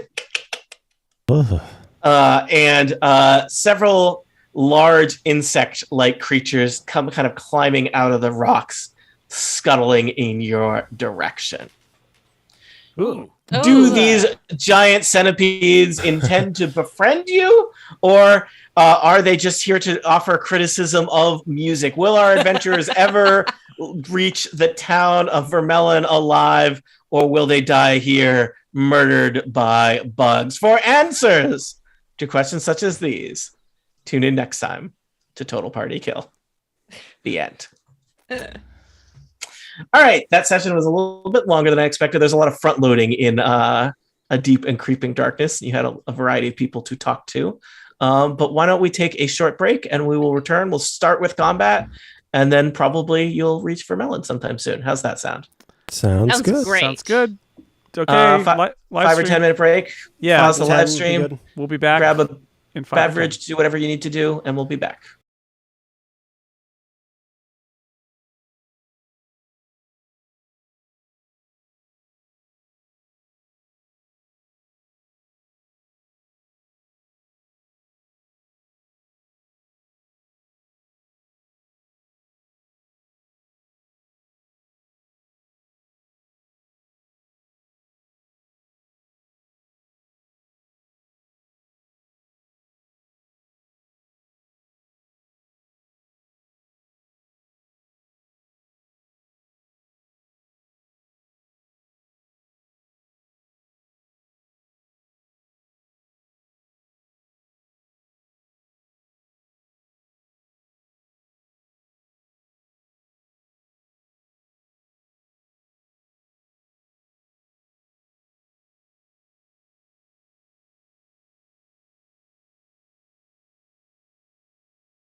can't lose. And we're back. Perfect timing.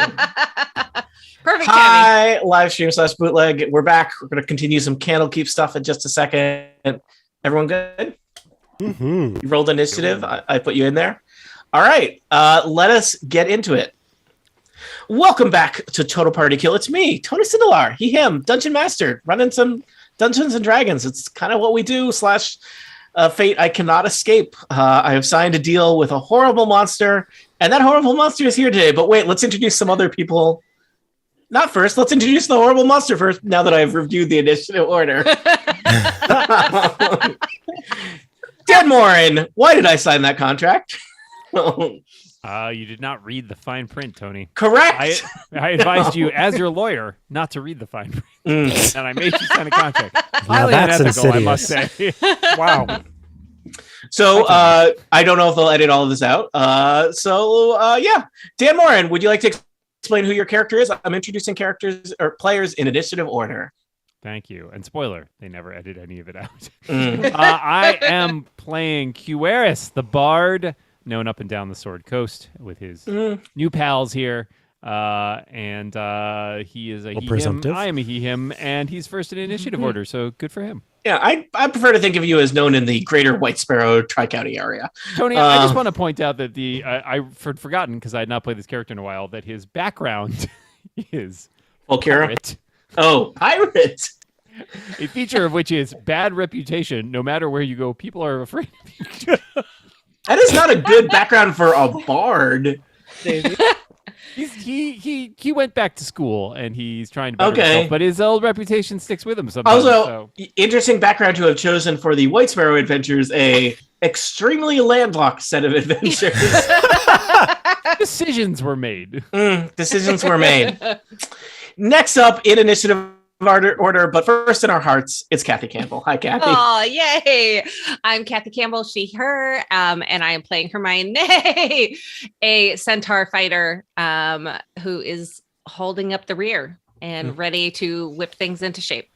Excellent. I wish Steve Lutz were here. I know. We all had the little Steve Lutz in our head. Just Yep. I think if you take the right medication, that goes away. Also joining us, Anthony, Little Steve. No, thank you.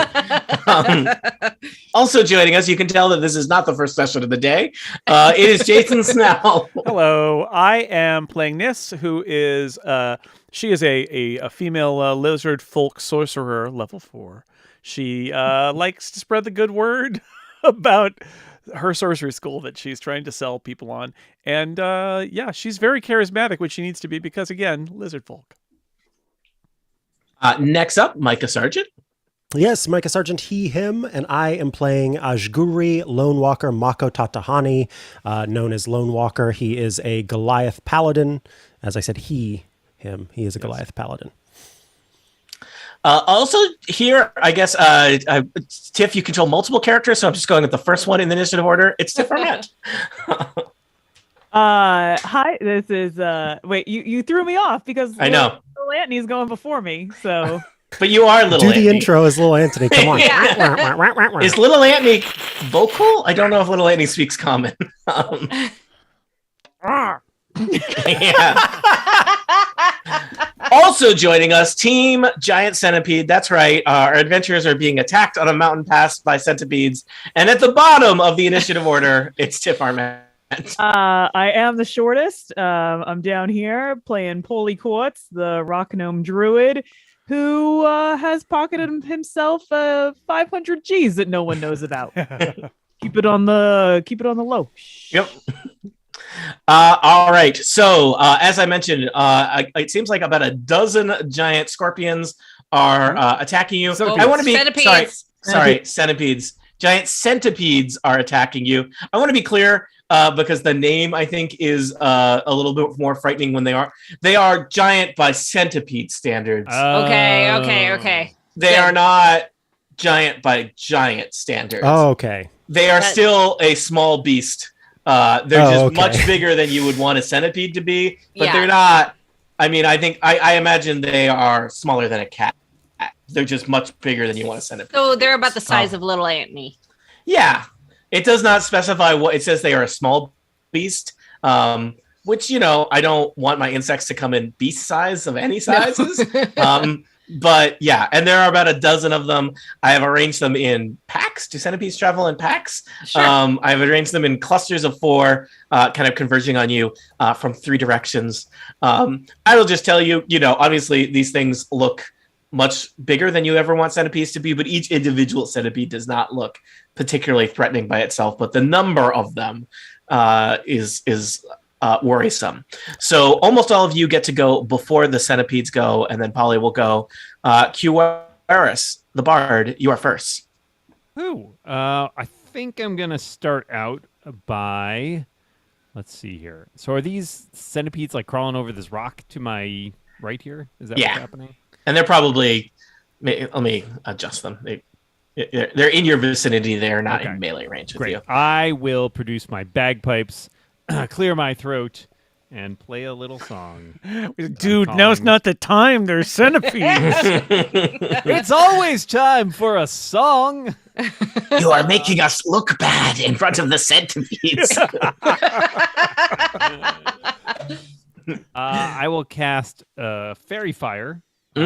Each object in a 20-foot cube, which is basically, I think, just going to be this entire pack right here, is outlined in my choice of blue, green, or violet light. I'm choosing disco light circling through all 3 of them. All right.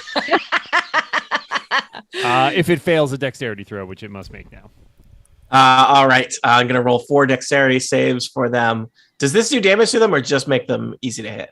It makes them easy to hit. I have rolled 4 d20. Each centipede has +2 to their initiative, so I've rolled 18, 8, 12, 19. All right. Well, 2 of them are outlined in disco. All right. I'm going to make them bright colors on the map for you. I hope you enjoy this. They shed dim light in a 10-foot radius. Any attack roll against them has advantage if the attacker can see it, and the affected creature object can't benefit from being invisible. So basically, you got advantage to hit those 2 disco shining centipedes. I'll put a little symbol on them too that represents disco. The disco Not symbol. bad, people. Just coming back. There's a limited icon set in Roll20. Roll20 developers, please add a disco icon. We need a disco icon. There's honestly about 7 more states that I would add before disco, but disco I'm not is a developer. clearly most important. Yeah. Yes. Kuers, anything else? I think I'm okay for the moment. All right, Hermione, Nisk, get ready. I have a question about the terrain. It's rocky. Thank you.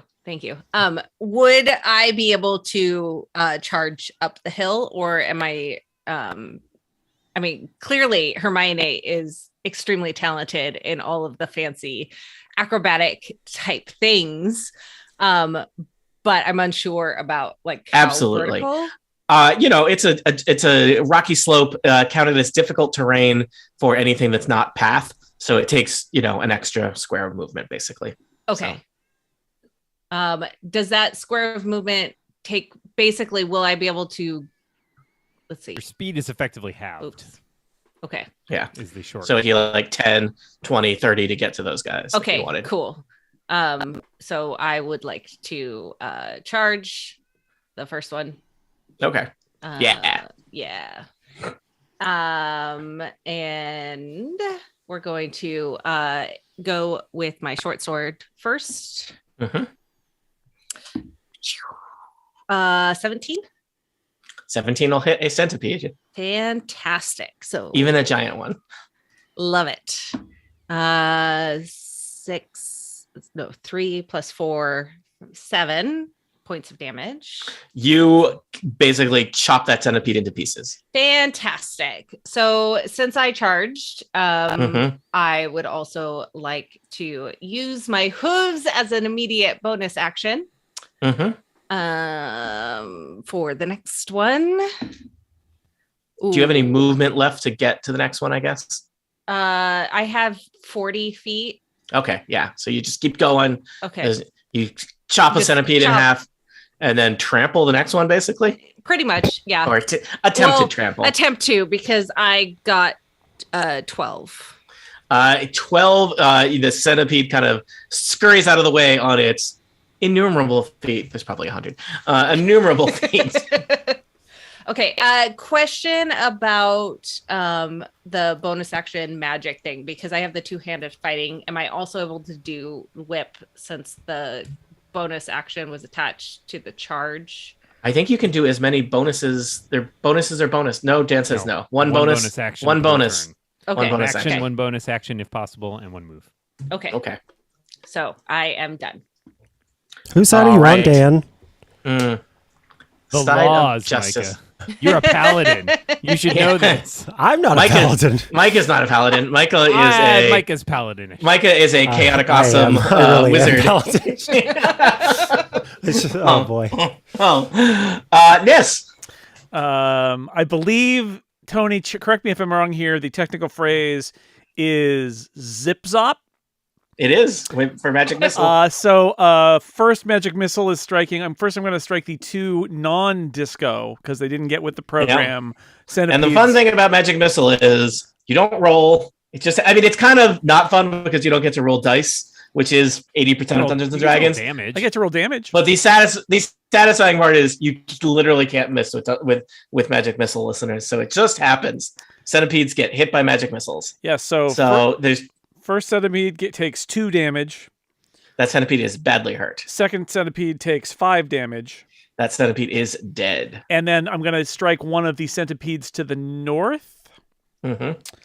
And that centipede will take 4 damage. That centipede is dead. Yeah. That's You may have a sense of how many hit points centipedes have. Uh-huh. All right, Lone Walker, your colleagues have dished out a variety of magic, dealing blows to all 3 of the centipede groups attacking you. Really spreading it around, people. It is your turn.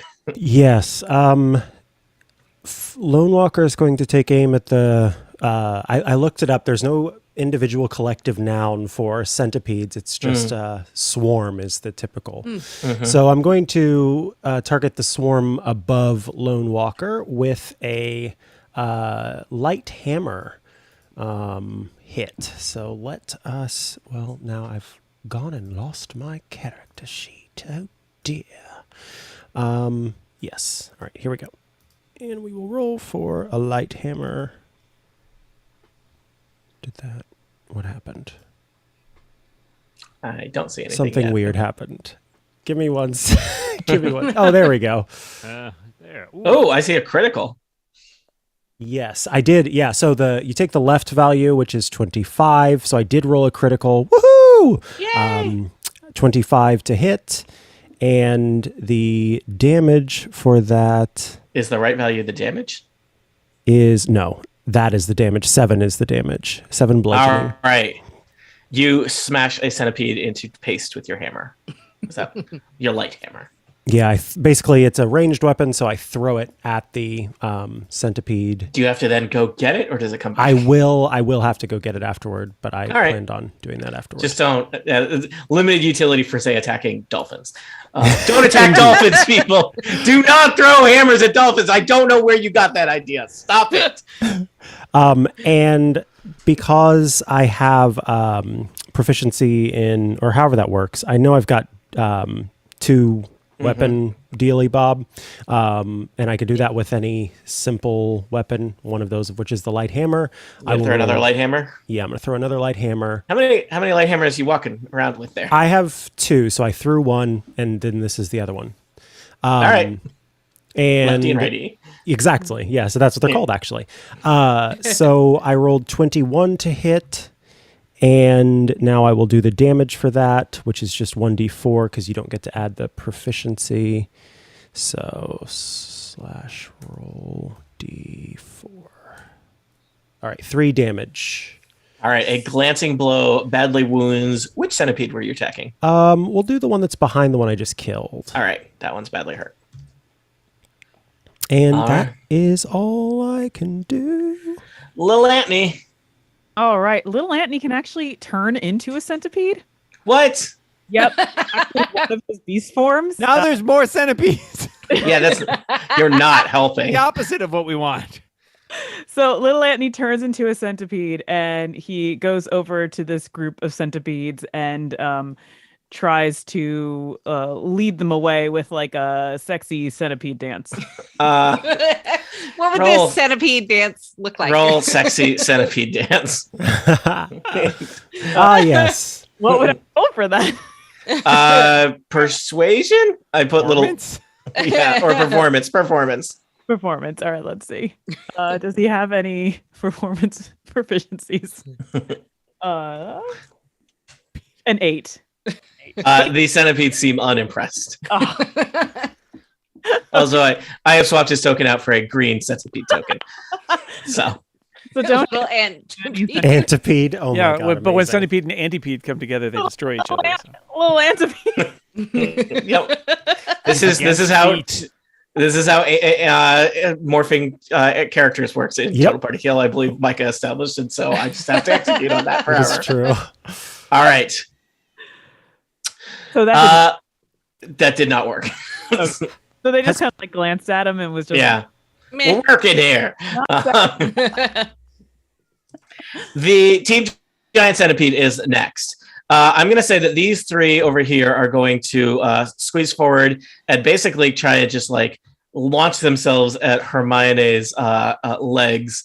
I'm going to roll 3 bite attacks. Each of these is +4 to hit. I have rolled 12, 8, and 15. Nope, wait, math is hard. I have rolled 13, 9, and 16. Doesn't matter. Still doesn't hit. None of them hit. All right. Nope. Nothing happens then. All right. On the other side of the battlefield, these centipedes kind of crawl down the rock and converge on Lone Walker. 2 more centipede bites coming your way. They are biting. These, just to be clear, though, they have many arms. They are not using any melee weapons. I have rolled a 12 and a 19 versus Lone Walker.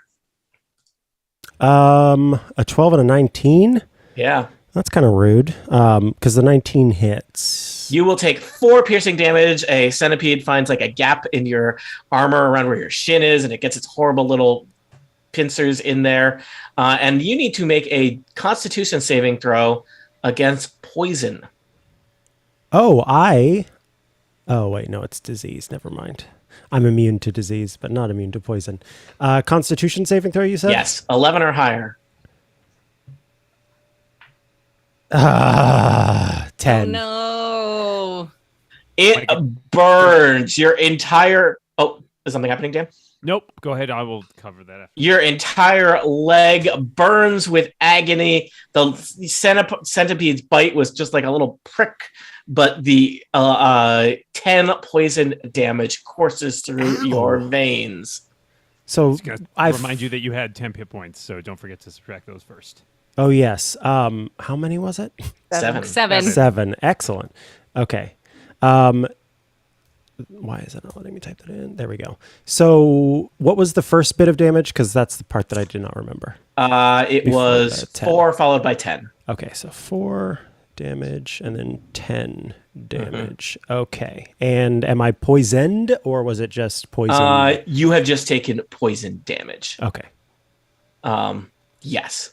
Interesting things happen to you if you are knocked unconscious while this is in your blood. Just fun medical facts that I have. Yeah. All right.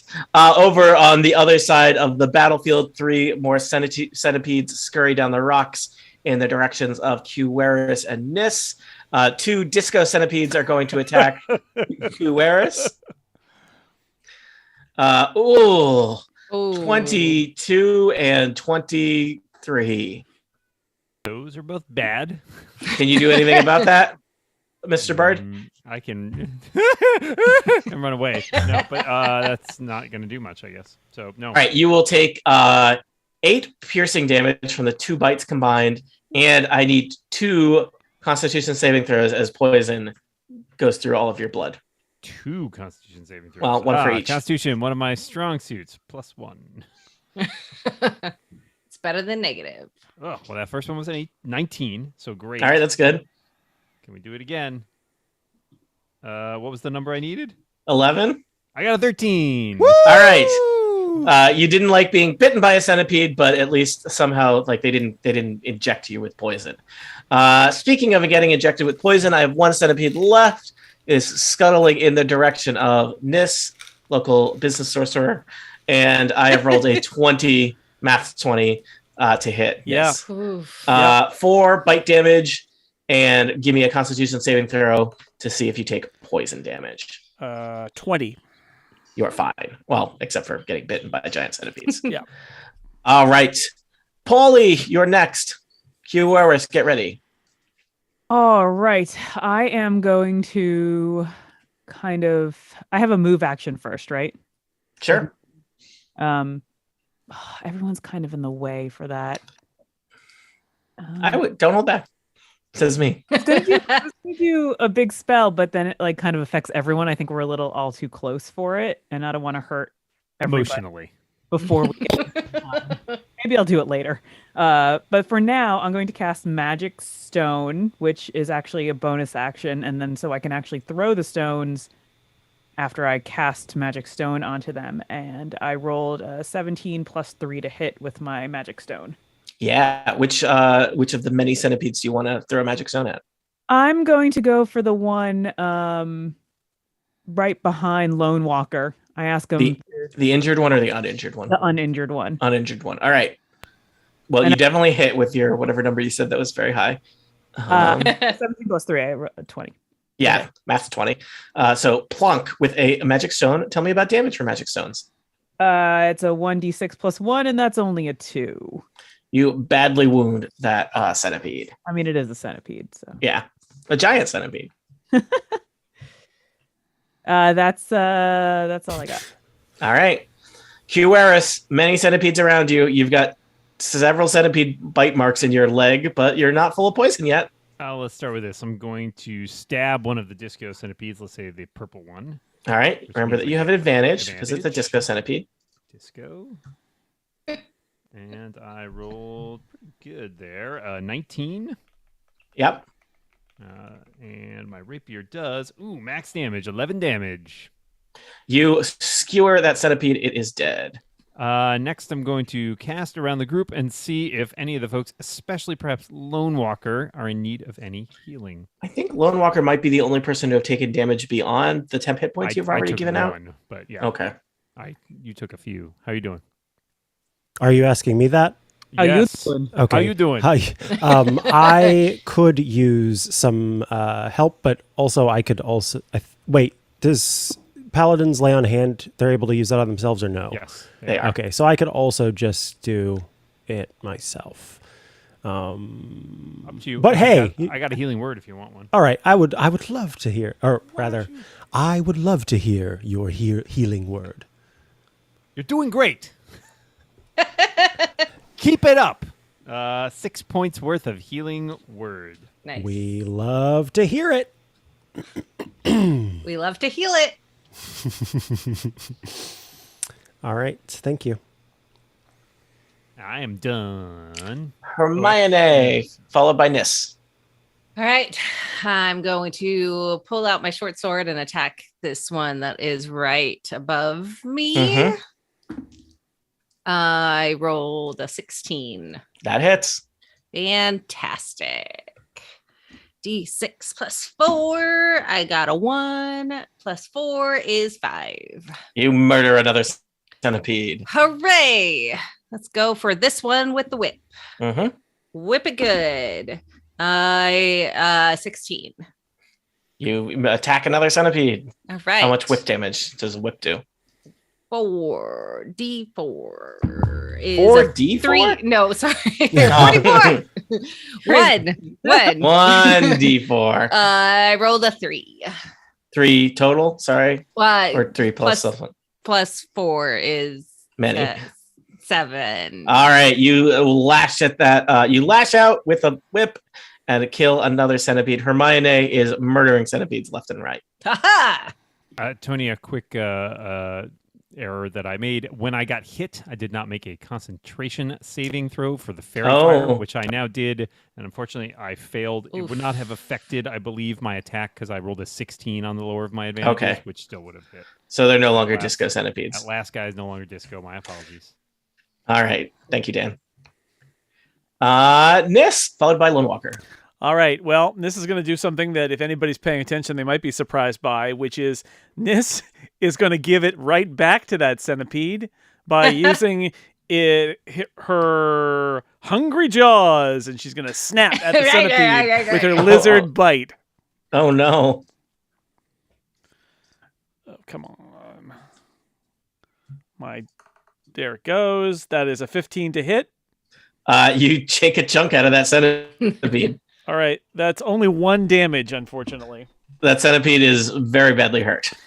Okay, and then that was my bonus action, the Hungry Jaws. So now, zip zop. That first centipede that I just bit is now going to get zapped with a magic missile for 3 damage.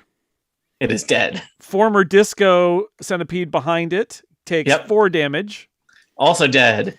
And let's say one of the ones that just bit Lone Walker gets the 3rd magic missile force of 4 damage. All right. Nis just killed 3 centipedes. I think I've only got 2 centipedes left, and one of them is already injured.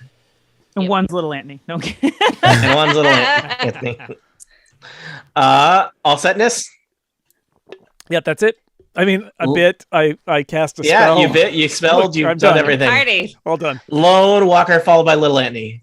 All right. Lone Walker is going to, since both of his hammers have gone the way. Yeah, what do you do now? If I've got multiple weapons, is it possible for me to do I need to spend a turn taking out the weapon? How does that work? Because basically he has the 2 hammers and he has a war hammer. So the light hammers are for throwing as ranged weapons, and then his melee weapon is a war hammer. Drawing a weapon does not take an action. All right, excellent. Then he equips his war hammer. It's a free action. And the one thing they don't let you do is swapping weapons is in the middle. Is the miss. So, and then people get weird where it's like, I can drop a weapon and take out a weapon, but basically to put away a weapon and take out another weapon are separate things. So like, got it. But let me tell you, if your thing is hammers and then I throw them and then I take something else out, you're fine. Yeah, that makes sense. If you wanted to put a hammer away, that's how they get you. That's how they get you. It makes sense. All right, I rolled a 19 to hit. I'm pretty sure that hits. What is your thing that you take out once you've thrown hammers? Oh, so those hammers got thrown away, and then immediately Lone Walker reached behind his back and grabbed his huge ass. Oh, am I allowed to say that? His huge butt. Really? Warhammer. Oh. And so now, so you throw away two moderately sized hammers, and the answer is third hammer that's much bigger. Much bigger. Yeah. That's not a hammer. This is a hammer. Exactly. Who is he playing this game with himself? I rolled a 19 to hit. All right, I'll just point out that your little hammers murdered centipedes in 1 hit, so feel free to roll damage on this giant hammer that's unnecessary. Yeah, I'm going to guess that 1d10 plus 3 bludgeoning damage is going to... Yeah, there is just especially an injured already one. Yeah. Injured there is a thin centipede paste where your hammer strikes. Awesome. That's a delicacy in some places. Lone Walker, do you have any actions left you want to use, or are you done? I don't think there's anything else I want to do right now, so I'm going to chill. All right. Little Anthony, technically still here. All right, he's going to squiggle on over to this other centipede, and he's going to use he has the same actions in his beast as he has, so he's going to attack it melee style with whatever, I don't know, fiercities that this. They have pincers. Yeah. Okay. Yeah, he's gonna pinch him right back because he was to follow him for a sexy dance. And that is a 16. That'll hit. Roll damage.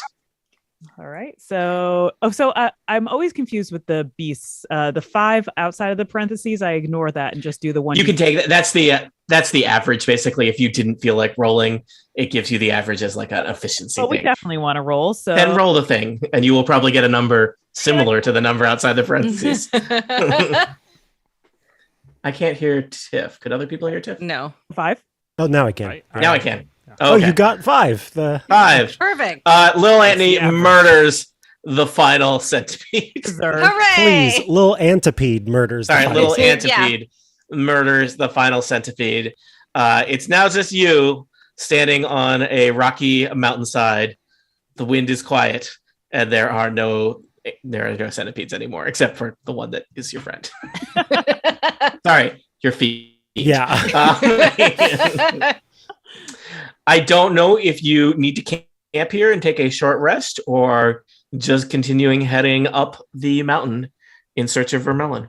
How are people doing on health? I feel very good about continuing if everyone else is doing I'm okay. good. Yeah. Doing fine. Yeah, just All fine. right. Let's go. Rock on. All right. It's very rocky here, so I thought. And it was a so joke. you head up the mountain passes further into the wilderness. You see Marin kind of way in the distance in the foothills now. You're trying to follow this handwritten map that was in the back of the book that you had copied. And it's not easy. I think I'm going to look for some checks from people, be it survival to cross the rocky terrain, or perhaps some intelligence-based checks to make sense of the map and try not to get lost. But I think you're going to need to do some checks to get from here to Vermelon. Oh, Tony, I would like to just mention something. So Ashguri, or Lone Walker's background is a wanderer. Says you have an excellent memory for maps and geography, and you can always recall the general layout of terrain, settlements, and other features around you. In addition, you can find food and fresh water for yourself and up to 5 other people each day, provided that the land offers berries, small game, water, and so forth. So in terms of sort of exhaustion and food and stuff, I think you would have advantage on anything, anything about this situation here. Sweet. Navigating the countryside, finding the missing town that you're looking for. Yeah. It seems like this is like your bag. And Right. For survival. I'll say Nis, likewise, having grown up in the bog and having the hunter's lore proficiency, so proficiency at nature and survival is also probably helpful in this situation. Kioaris, you're a pirate. How does that help you on a mountainside? Arr! Where you bury your looking treasures, out maybe. over the mountainside, which is basically like a rocky. Was he always a pirate? No, at least no, not. that is that I mean, been his background the entire background, time. yes. Vocally, no. Oh no, that was new. Well, not great at that, but I am pretty good at nature because I'm a bard and I'm well versed in many different skills. So I'm having All like right. a nature check. We've to, also got a help us. druid. Oh, I have actually. So, Tony, oh. I have a mold earth trip, which can allow me to, if a ground is rough terrain, I can make it not rough terrain. oh wow! So you just you get to there's a steep mountain slope ahead of you, and you just look at that, and it's it stares It's down. a golf. That's It's a so golf cool. course. Yeah, Yeah. for an hour. So I could kind of do that for everybody. Right? All right. Yeah, so I will tell you. I think I would like survival checks from everybody. It sounds like Lone Walker, you have advantage on those. Nis, did you have advantage on those? And I'm Polly will say- proficient. I don't have advantage on. Okay, and then Polly will say that you are giving yourself advantage on that survival check by making your path more efficient Oh, for your little legs. Lone Walker did not do very well, despite the proficiency. That would Remember be a proficiency? Or sorry, remember 7. you have advantage, so you roll twice and take the higher. Oh, I also did that, and I still got a 7 on my Oh. survival check. Nis Oh, rolled. good. I rolled badly. Nis got a 5. This is what we get for bragging, Jason, I know. about our nature. I got I a know. 12, and Kieris is striding over by comparison. Mountains ain't the Let bog. me show people. you how it's Yeah, done. mountains are. It's so dry here. It's not Nis. the bog. Yeah. And I Hermione. got a 9. All right, Polly. 18? 18. Yeah. Okay. Ooh, Polly- I was worried, though, at 12. Polly, with the shortest of legs, is fine. Low center Everybody of else- gravity. Also can cast spells. So. Yeah. Everybody else, I'm going to say that you have a level of exhaustion, which is not great. What does that mean? mean? At level 1 of exhausted, you have disadvantage on ability checks. So basically, like, you are tired and your ability to focus is not great. I will tell you, it can get worse. Yes. Second level of exhaustion, speed halved. Third level of exhaustion, disadvantage on attack rolls and saving throw. Fourth level of exhaustion, your hit points get halved. I don't know where it goes from there. I assume it goes up. Speed reduced to 0 and then death. Yeah, I was like, eventually death. I'm just not sure how many steps there are to death. Sixth I don't think I've ever seen exhaustion is death. Yeah, that's really steps exhausting. to death, which is also my death metal band. Yeah, I don't think I've been with a group that's gone past level 3. So, so you're tired. I will not go you're to the next level with you. You're dirty. You're sweaty. It is late afternoon on the second or third day, heading up the mountains. I guess I should specify third day. That would be a weird thing to be ambiguous about. When you come up through the mountain pass and into a large clearing that sure looks like it could be the town of Vermelon, or what remains of it. I have already labeled it Vermelon on the map, suggesting that it might be the town of Vermelon. Mine just fall off. Yeah. Let me just see here. So as you kind of... Tony, canonically, there's 2 different spellings of Vermelon listed there. Which one is correct? Wait, one are of they them different? says Vermilion, and the other one says Vermelon. I don't... Wait, are they different? Yes. Yeah. VERME or no E. ILL. The other one says like ION. The number million with ver before it. That is wrong. That's because I got this map from somewhere else. Okay. Local. Look, could have been a local dialect change. Who knows? No. Yeah. Local. Sorry, no. The one in the D&D font is the official one that came with the adventure. Excellent. So embarrassed to be pronounced. I've put your tokens on the kind of southern corner of a southern side of Vermelon as you kind of come down a little pass into this big mountaintop village here. It is quiet, just the right amount of quiet. Plants and wildlife have overtaken most of the crumbling houses and structures here in Vermelon. You see vines climbing up rotting walls, birds and other creatures nesting in exposed rafters, even a few gnarled trees protruding from the fallen roofs of a few buildings. The sky is overcast, adding an air of oppression to the scene, seeming to envelop the village. It's a little dreary and not great up here on this mountaintop where you find yourself here. So I put your tokens at the southern part. You can see that there's a variety of structures to Vermelon. Some of them are kind of in various states of decay. I would say it's late afternoon / early evening. So it may be important to think about where are you going to camp for the night if you're going to find a place to stay in Vermelon. There are unlikely to be any taverns operating. Are we? Do we become less exhausted when we rest? We have to take a long rest. After a long rest, you would be less exhausted. Yes. Nice. But you may. I don't know when you want to decide that that's safe to do. But this is the same. This is the same day as the centipede attack. Yes. Yep. I roll for perception, just doing a general look around. But I don't even want to say what I rolled because it doesn't matter. So all right, if someone you're else tired. wants to look around. Remember, you have disadvantage for perception because you're that's exhausted. right. But it didn't matter. I got a 19 perception check. Sorry, Tiff. What was the number? Something teen. 19.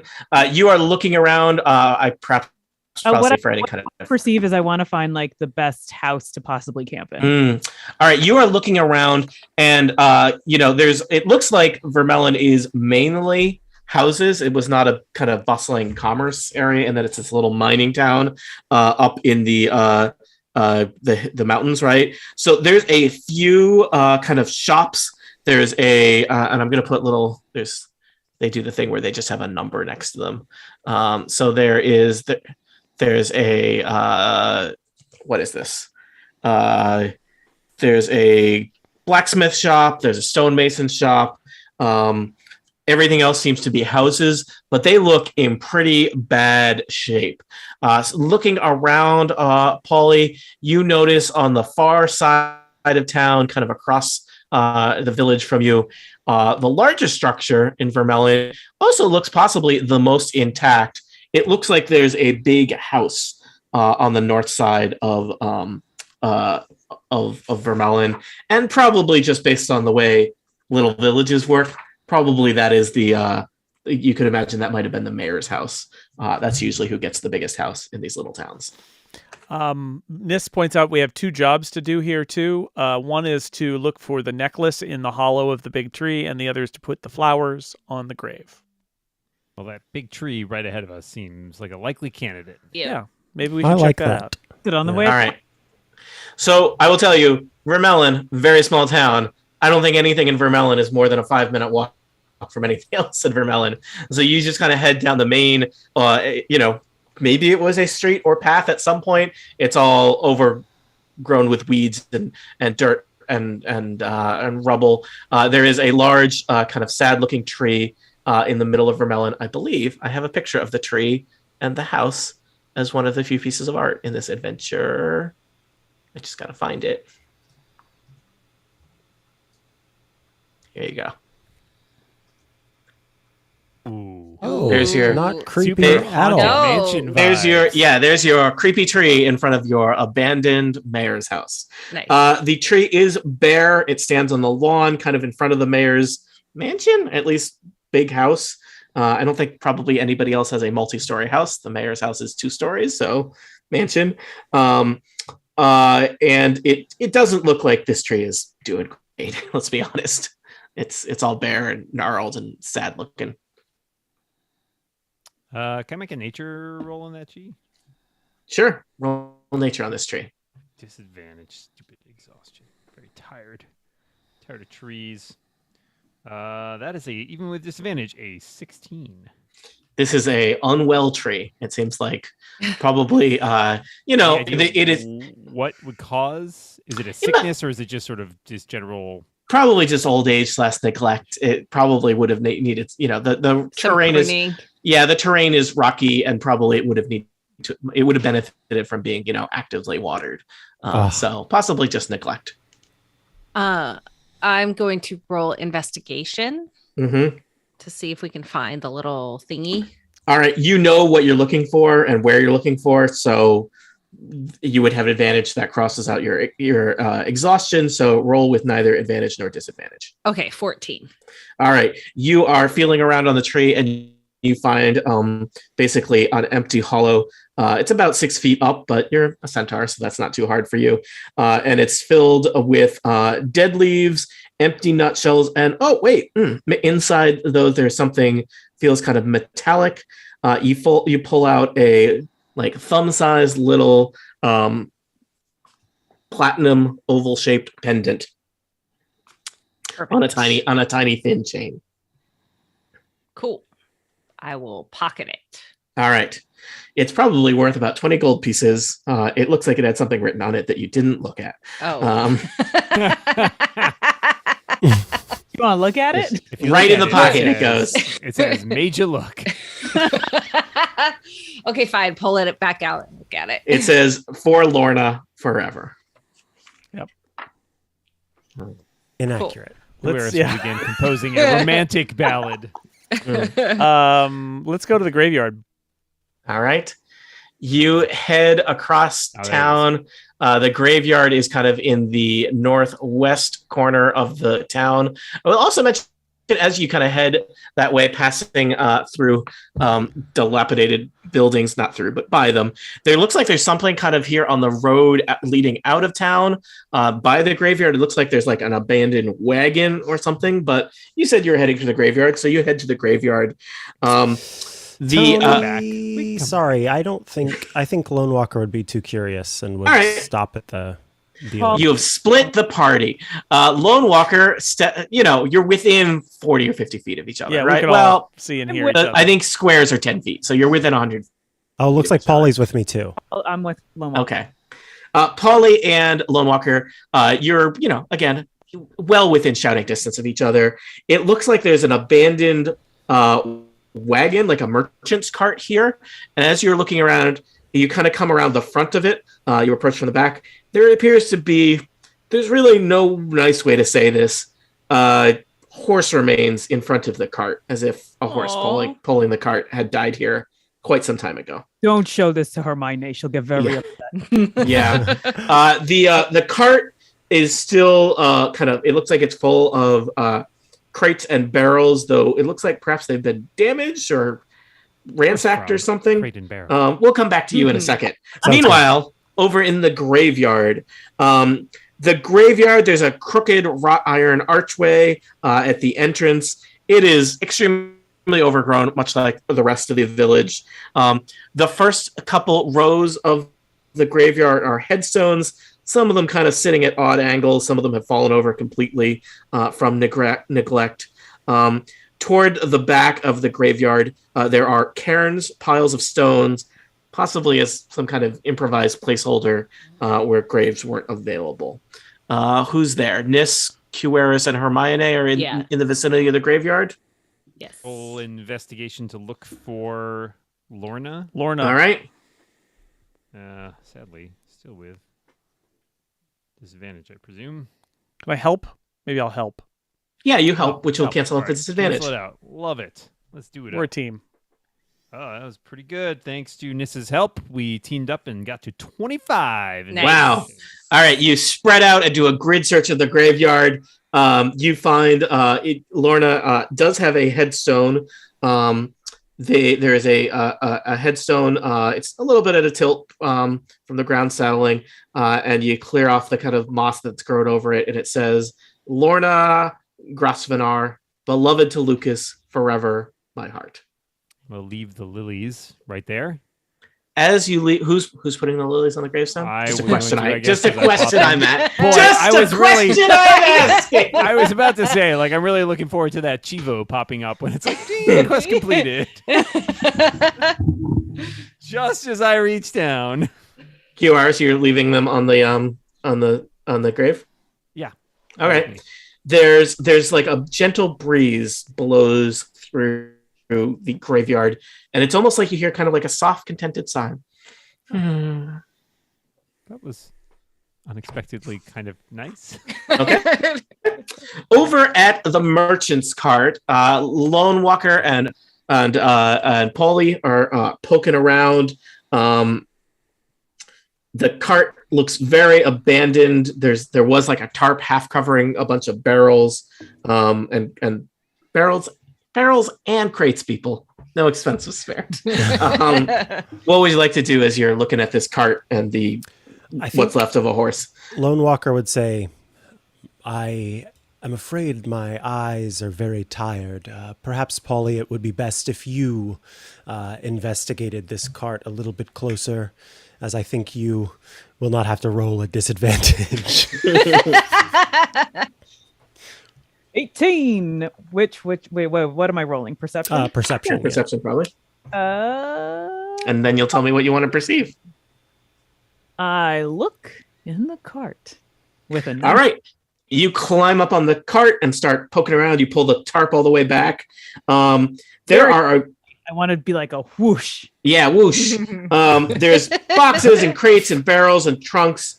It looks like a lot of the crates and barrels are damaged, and it looks specifically even like maybe some kind of like wild animal has like been at them because they're like chewed or gnawed, or something has kind of broken them open. Not something that didn't use tools or probably hands. But there is some stuff left behind. There's a couple barrels that are still intact. You pop open the seal, and they have salted dried meats that are probably edible, but probably certainly not the freshest. You find a crate with bolts of fabric. You find some casks of wine that have, I guess, only gotten better. And you even poke around. You find there's kind of a compartment under the seat at the front of the wagon where the person who owned the wagon would sit.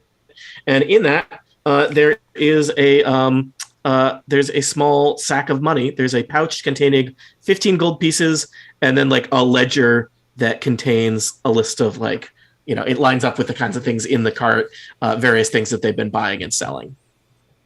Cool. Okay. I'm going to take the 15 gold Yeah, I don't know if you want, if you want the fabric and the wine and the other stuff.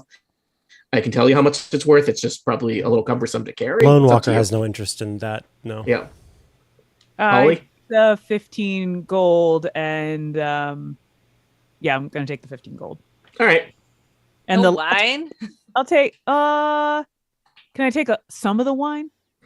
Yeah, why don't you? Well, it's in a cask. Are you a cask is like in your mouth. If you open the it wine, is a small barrel. I thought it's going to ruin it. Yeah, you open the cask, get to drink the whole thing. I don't know how wine works. Take the ledger. All right, take the ledger and the money. Yep. And there's also, I should mention, a dead horse that you probably don't want. That seems like it died, pulling this wagon, or at least attached to the wagon. I cover up the dead horse with some leaves and stuff so Hermione doesn't get upset. Sure. There's a convenient tarp that you just tore off a wagon. I put the tarp over the horse. What would I roll to determine how they died? Horse is over here. You would roll horse medicine or animal handling. Are you reading? I'm gonna say it's survival. Okay. Let me turn to Paulie. Would you mind helping me try to determine how this horse dies? Basically, I'm asking you for help so I can just roll without disadvantage. Yeah, I got you. Thank you. All right, so I'm trying to picture out Paulie's help. Look at that part over there, and that part over there. Whoa, it's definitely a horse. Once I looked on one head in someone's bed, it was very reference technology. I got a 14 on survival. All right. I would say that the horse is so decayed that it is not possible to know how the horse died. The best you were able to do is conclude that this horse has been dead for probably a year. Okay. This is a long time for an animal to have just died and laid in the field here. Got it. I think that's all I want to do here at the cart. Actually, let me just roll. Well, no, never mind. That's all I want to do. Yeah. Okay. Would you like to regroup? I would like to join up with the party. That's where Lone Walker's going to head. We should find a spot to rest. Yeah, agreed. That's what I was thinking. Whether we want to camp out or whether we want to check out the most intact building. Ooh, that's a good idea. Can we find the building that has the least amount of damage done to it? The big spooky mansion looks outside of maybe a small building that has the least how about a amount small of spooky house?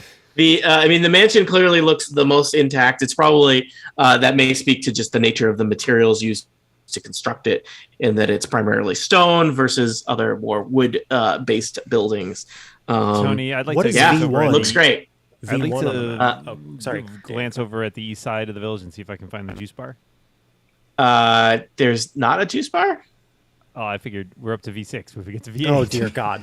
So, Tony, on the map, there's V1, and then there's a house to the left of it, or a building to the left of it that does not look dilapidated roof-wise? Yes. V1 is... I just lost my place in the adventure. Is that the blacksmith? Yes. I'm asking V1, about the one behind the blacksmith. This one. I think that's just a house. It's just a house. That might be a good place to rest. Could be a place. So if this affects anything, I have a second level spell called Spike Growth, which essentially sets a booby trap of 20 feet of spikes that any kind of assailant can't see, and if they go over it, they take damage. I have to be honest, I'm more concerned about the horrible, disturbing nightmares when we go to sleep. Yeah. What if I sing you a lullaby? I don't know. Nis has just been chugging coffee all day. It's like, I will never sleep. No, it's the exhaustion, Mm. I mean, I think we kind of have to sleep. Yeah, we do have to sleep. We really do. Yeah. So maybe a reminder of the places that you haven't looked at yet. V1 is the Wand and Hammer, a blacksmith shop, which is just down the street from I don't think it has a name, but the stonemason's workshop. V3 is the mayor's house. You've been to V4, which is the tree. You've been to V5, the graveyard. You've been to V6, the abandoned merchant's cart. Well, there's also on the east side of the village, Tony, if we were to wander. It looks like it's clear that there's basically a path that you would probably assume from context clues leads to the mine, the platinum mine that Vermelon was built up around to the northeast. Are there any buildings on the east side of the village that look like they're in any Of better note? shape or of note? No, not especially. I would say, although I'm exhausted, I feel like we should sweep these notable buildings before we go to sleep. Just as I think as adventurers in a ghost town, you probably want to give at least a cursory inspection before going to sleep. Yeah. We should all stay together though, in case we're not like getting. I agree. Maybe check the stonemason and blacksmith shops and see. Those seem like they're both probably good places to at least walk through and see what's up. Yeah. So to the stonemason's shop. Do you want to split up to cover more ground? Nope, we do not, Tony. All right. Stay Thank you, Micah. Cover the exact amount of ground we're going. The exact amount of ground. The front door of the stonemason's house is lying open. The door looks like it's actually off its frame several feet away. It is grass has already kind of grown up around it. Looking into the stonemason's shop, parts of the roof have kind of fallen away, and you can see the sky above. There is kind of rotting furniture, and you can see much of the stonemason's shop is kind of a big workroom with blank headstones waiting to be engraved. There's probably at one point fancy stone sign that's now all overgrown that is engraved with the words Tyrus Frosthair, stonemason. Inquire at back. I checked the back now. There's a workbench and a bunch more stone slabs in the back. There is no stonemason. Okay. Should we check? It looks like okay. It looks like somebody just wandered away from this place decades ago, in that there's still lots of stuff here. There's tools on pegs. There's headstones waiting to be engraved. It even looks like there's a hammer and chisel sitting on top of a half completed headstone. Someone who's not super tired should sort of perceive the. I think that's Polly. Yeah. I think Polly is the only person that's not dragging, that's dead on their feet. I'm really getting tired of all this perceiving. Yep. 12. You look around, the tools are pretty rusted. You do see, if you needed a hammer and chisel, you could find some bad ones here. There's a half-finished tombstone that says, Adeline Green, may you all, well, it's AWL, and then it doesn't. I would like to help Polly perceive so that Polly can roll again and see if Polly gets a higher score on 12. So he's, Lone Walker's kind of looking around too.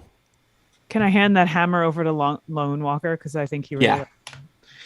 It is, Lone Walker, the hammer, this is a crude workman's hammer. It's probably fine for craft work, but this is not a battle hammer. Throws it behind it. Yeah, the weight is all wrong. This is not a hammer you would throw. In fact, so I was going to say, Lone Walker sort of puts the hammer in his gigantic hand and holds it where it should be balanced and sees it fall to the ground, just looks at it on the ground and then leaves it there. Yeah. But he says to Polly, "Thank you for considering me." All right, so we're perceiving again? Yeah, once more, please. Okay. 15 plus 1, 16. Yeah, that does not seem like there's anything of value here. It would be the walls are relatively intact. If you were looking for somewhere to stay, you might get, depending on the weather, some rain on your heads. But safety is a relative concept when you're in a ghost town. Yeah. True. Shall we look around a little more, or do we want to stop and take our rest? Should we check out the blacksmith? I think we need to keep looking. Compare the blacksmith shop and see if it's any better. Yeah. Mm-hmm. All right. It's just the next building over. There's a sign with a wand crossed with a blacksmith hammer. The sign is crookedly hanging just from one hook. And actually, as you kind of look at it, the other hook snaps and it falls into the dirt. That's a terrible omen. Yeah. I'm sure it's fine. I'm sure it's fine. There's a thick layer of dust covering the interior of this building. Why are there ducks here? Oh my god. I will learn to enunciate one of these days. The forge is probably completely ice cold, dormant in the far corner. Blacksmith's anvil, an empty quenching trough. That's blacksmith work terminology there. Beside it is empty. There are 2 workbenches with stools. Looks pretty picked over. Is it structurally in any better shape than the stonemason, or any distinct? Yeah, the ceiling, the roof is all roofing it up. So let's This roof is really roofing it up. Yeah, it's really holding the room together. Really holding the roof together. I'm happy to roll perception if somebody wants to help me, and we can cancel out some disadvantage. Yeah, I'm glad to help. All right. Good job. You can do it. Go, Kiwaris. That's a 19. All right, you are poking around, and you find on the side of the workbench there is like you knock on it, Kiwaris, and it gives you that hollow sound, and you're like knocking and feeling around, and you've discovered that there is a secret compartment built in to the side of the workbench. Ooh. And inside it looks like somebody, probably the owners of the Wand and Hammer Blacksmith, stashed maybe their valuables before they left for Melon or disappeared or whatever. So there is a long list of things I'm going to read to you right now. There is a steel shield. Why is that? Steel shield with platinum filigree in the shapes of winding serpents. Street value 50 gold pieces. Wow. 2 matching short swords with platinum filigree on the hilt. Also serpent motifs, 25 gold pieces each, so you're up to 100 gold pieces. And a stack of 10 iron bars, each weighing 10 pounds and worth a gold piece each. You can leave the iron, but I think we should take the swords and the shield. All right. They are they are functional, but clearly for fancy people. So that's 100 gold pieces in fancy, easily resold fancy equipment. Love it. Fabulous. Otherwise, perception-wise, did I find any other terrible structural flaws? Nope. I think you went looking for code violations and you found money. You're welcome. What a great outcome. I think this would be a great place to hole up. It seems like is there only one entrance? There's one entrance, and the front door is on the hinges, way better than the stonemason shop. It seems like there's probably recommend it. Yeah, there's furniture that you could pile in front of the door too. Yeah, it's sturdy. All right, I think if we're going to take a long rest, this is the place to do it. Yeah. We don't have to take one, but if we're going to take one, we should do it here. Mm-hmm. I think we should. Yeah. All right. But I think we should only do half of us at a time. Ooh, set a watch. Yeah. That's a good idea. But I think it needs to be more than one person awake, since everybody, the people that disappeared were all individuals. So if there's 2, they'll cancel each other out. Double watch. Now, I will tell you, you might need to think about it because mathematically that might. Well, little Anthony, does a fiend count as a escaping viewer, like eyeballs watching? I don't know. What's the word you were going for? It's unclear how this curse works. Can a fiend keep watch? Yeah. Who watches the watch fiend? I'm happy to stay awake because I'm not exhausted. You will be the next day if you don't sleep.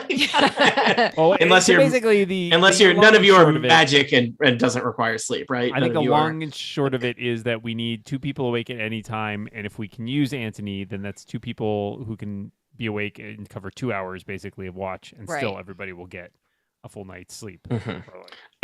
I think you figure out that it takes you a lot longer to collectively get 8 hours of sleep is what it takes. Yes, the fantasy world where you get 8 hours of sleep and are saying it completely restored. No one has trouble falling asleep, even in the nightmare village where everyone just died. To be clear, Tony, you only have to sleep for 6 hours. You just have to spend the other 2 hours doing something low key. Is that low-key like playing Dungeons and Dragons or listening to a podcast? Probably Doom more like scrolling. listening to a podcast. Doom scrolling. Scrolling is a level of exhaustion, Jason. Bats, chain rattle. All right. Let us say that each of you gets your full night's sleep before you start thinking about recovering from things on your character sheet. Let me tell you that your sleep is not great. Each of you has horrible, oppressive dreams of being trapped in some kind of collapsing tunnel and suffocating to death beneath rock and rubble. You have the desire to scream yourself awake, and yet you are unable to. Give me a DC 13 Wisdom saving throw. Okay. Now to build a city on rock and roll. Oh my god. Is this with a? I disadvantage saved! still, or- Yay!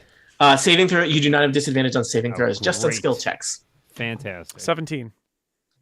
I got 22. I got an 11. Oh no. I got a 9. Saving throws, we have modifiers, right? Yes. Yes. I got an 11. All right. Here is the bad news. On a failed save, you gain 1 level of exhaustion. Oh no. Oh no.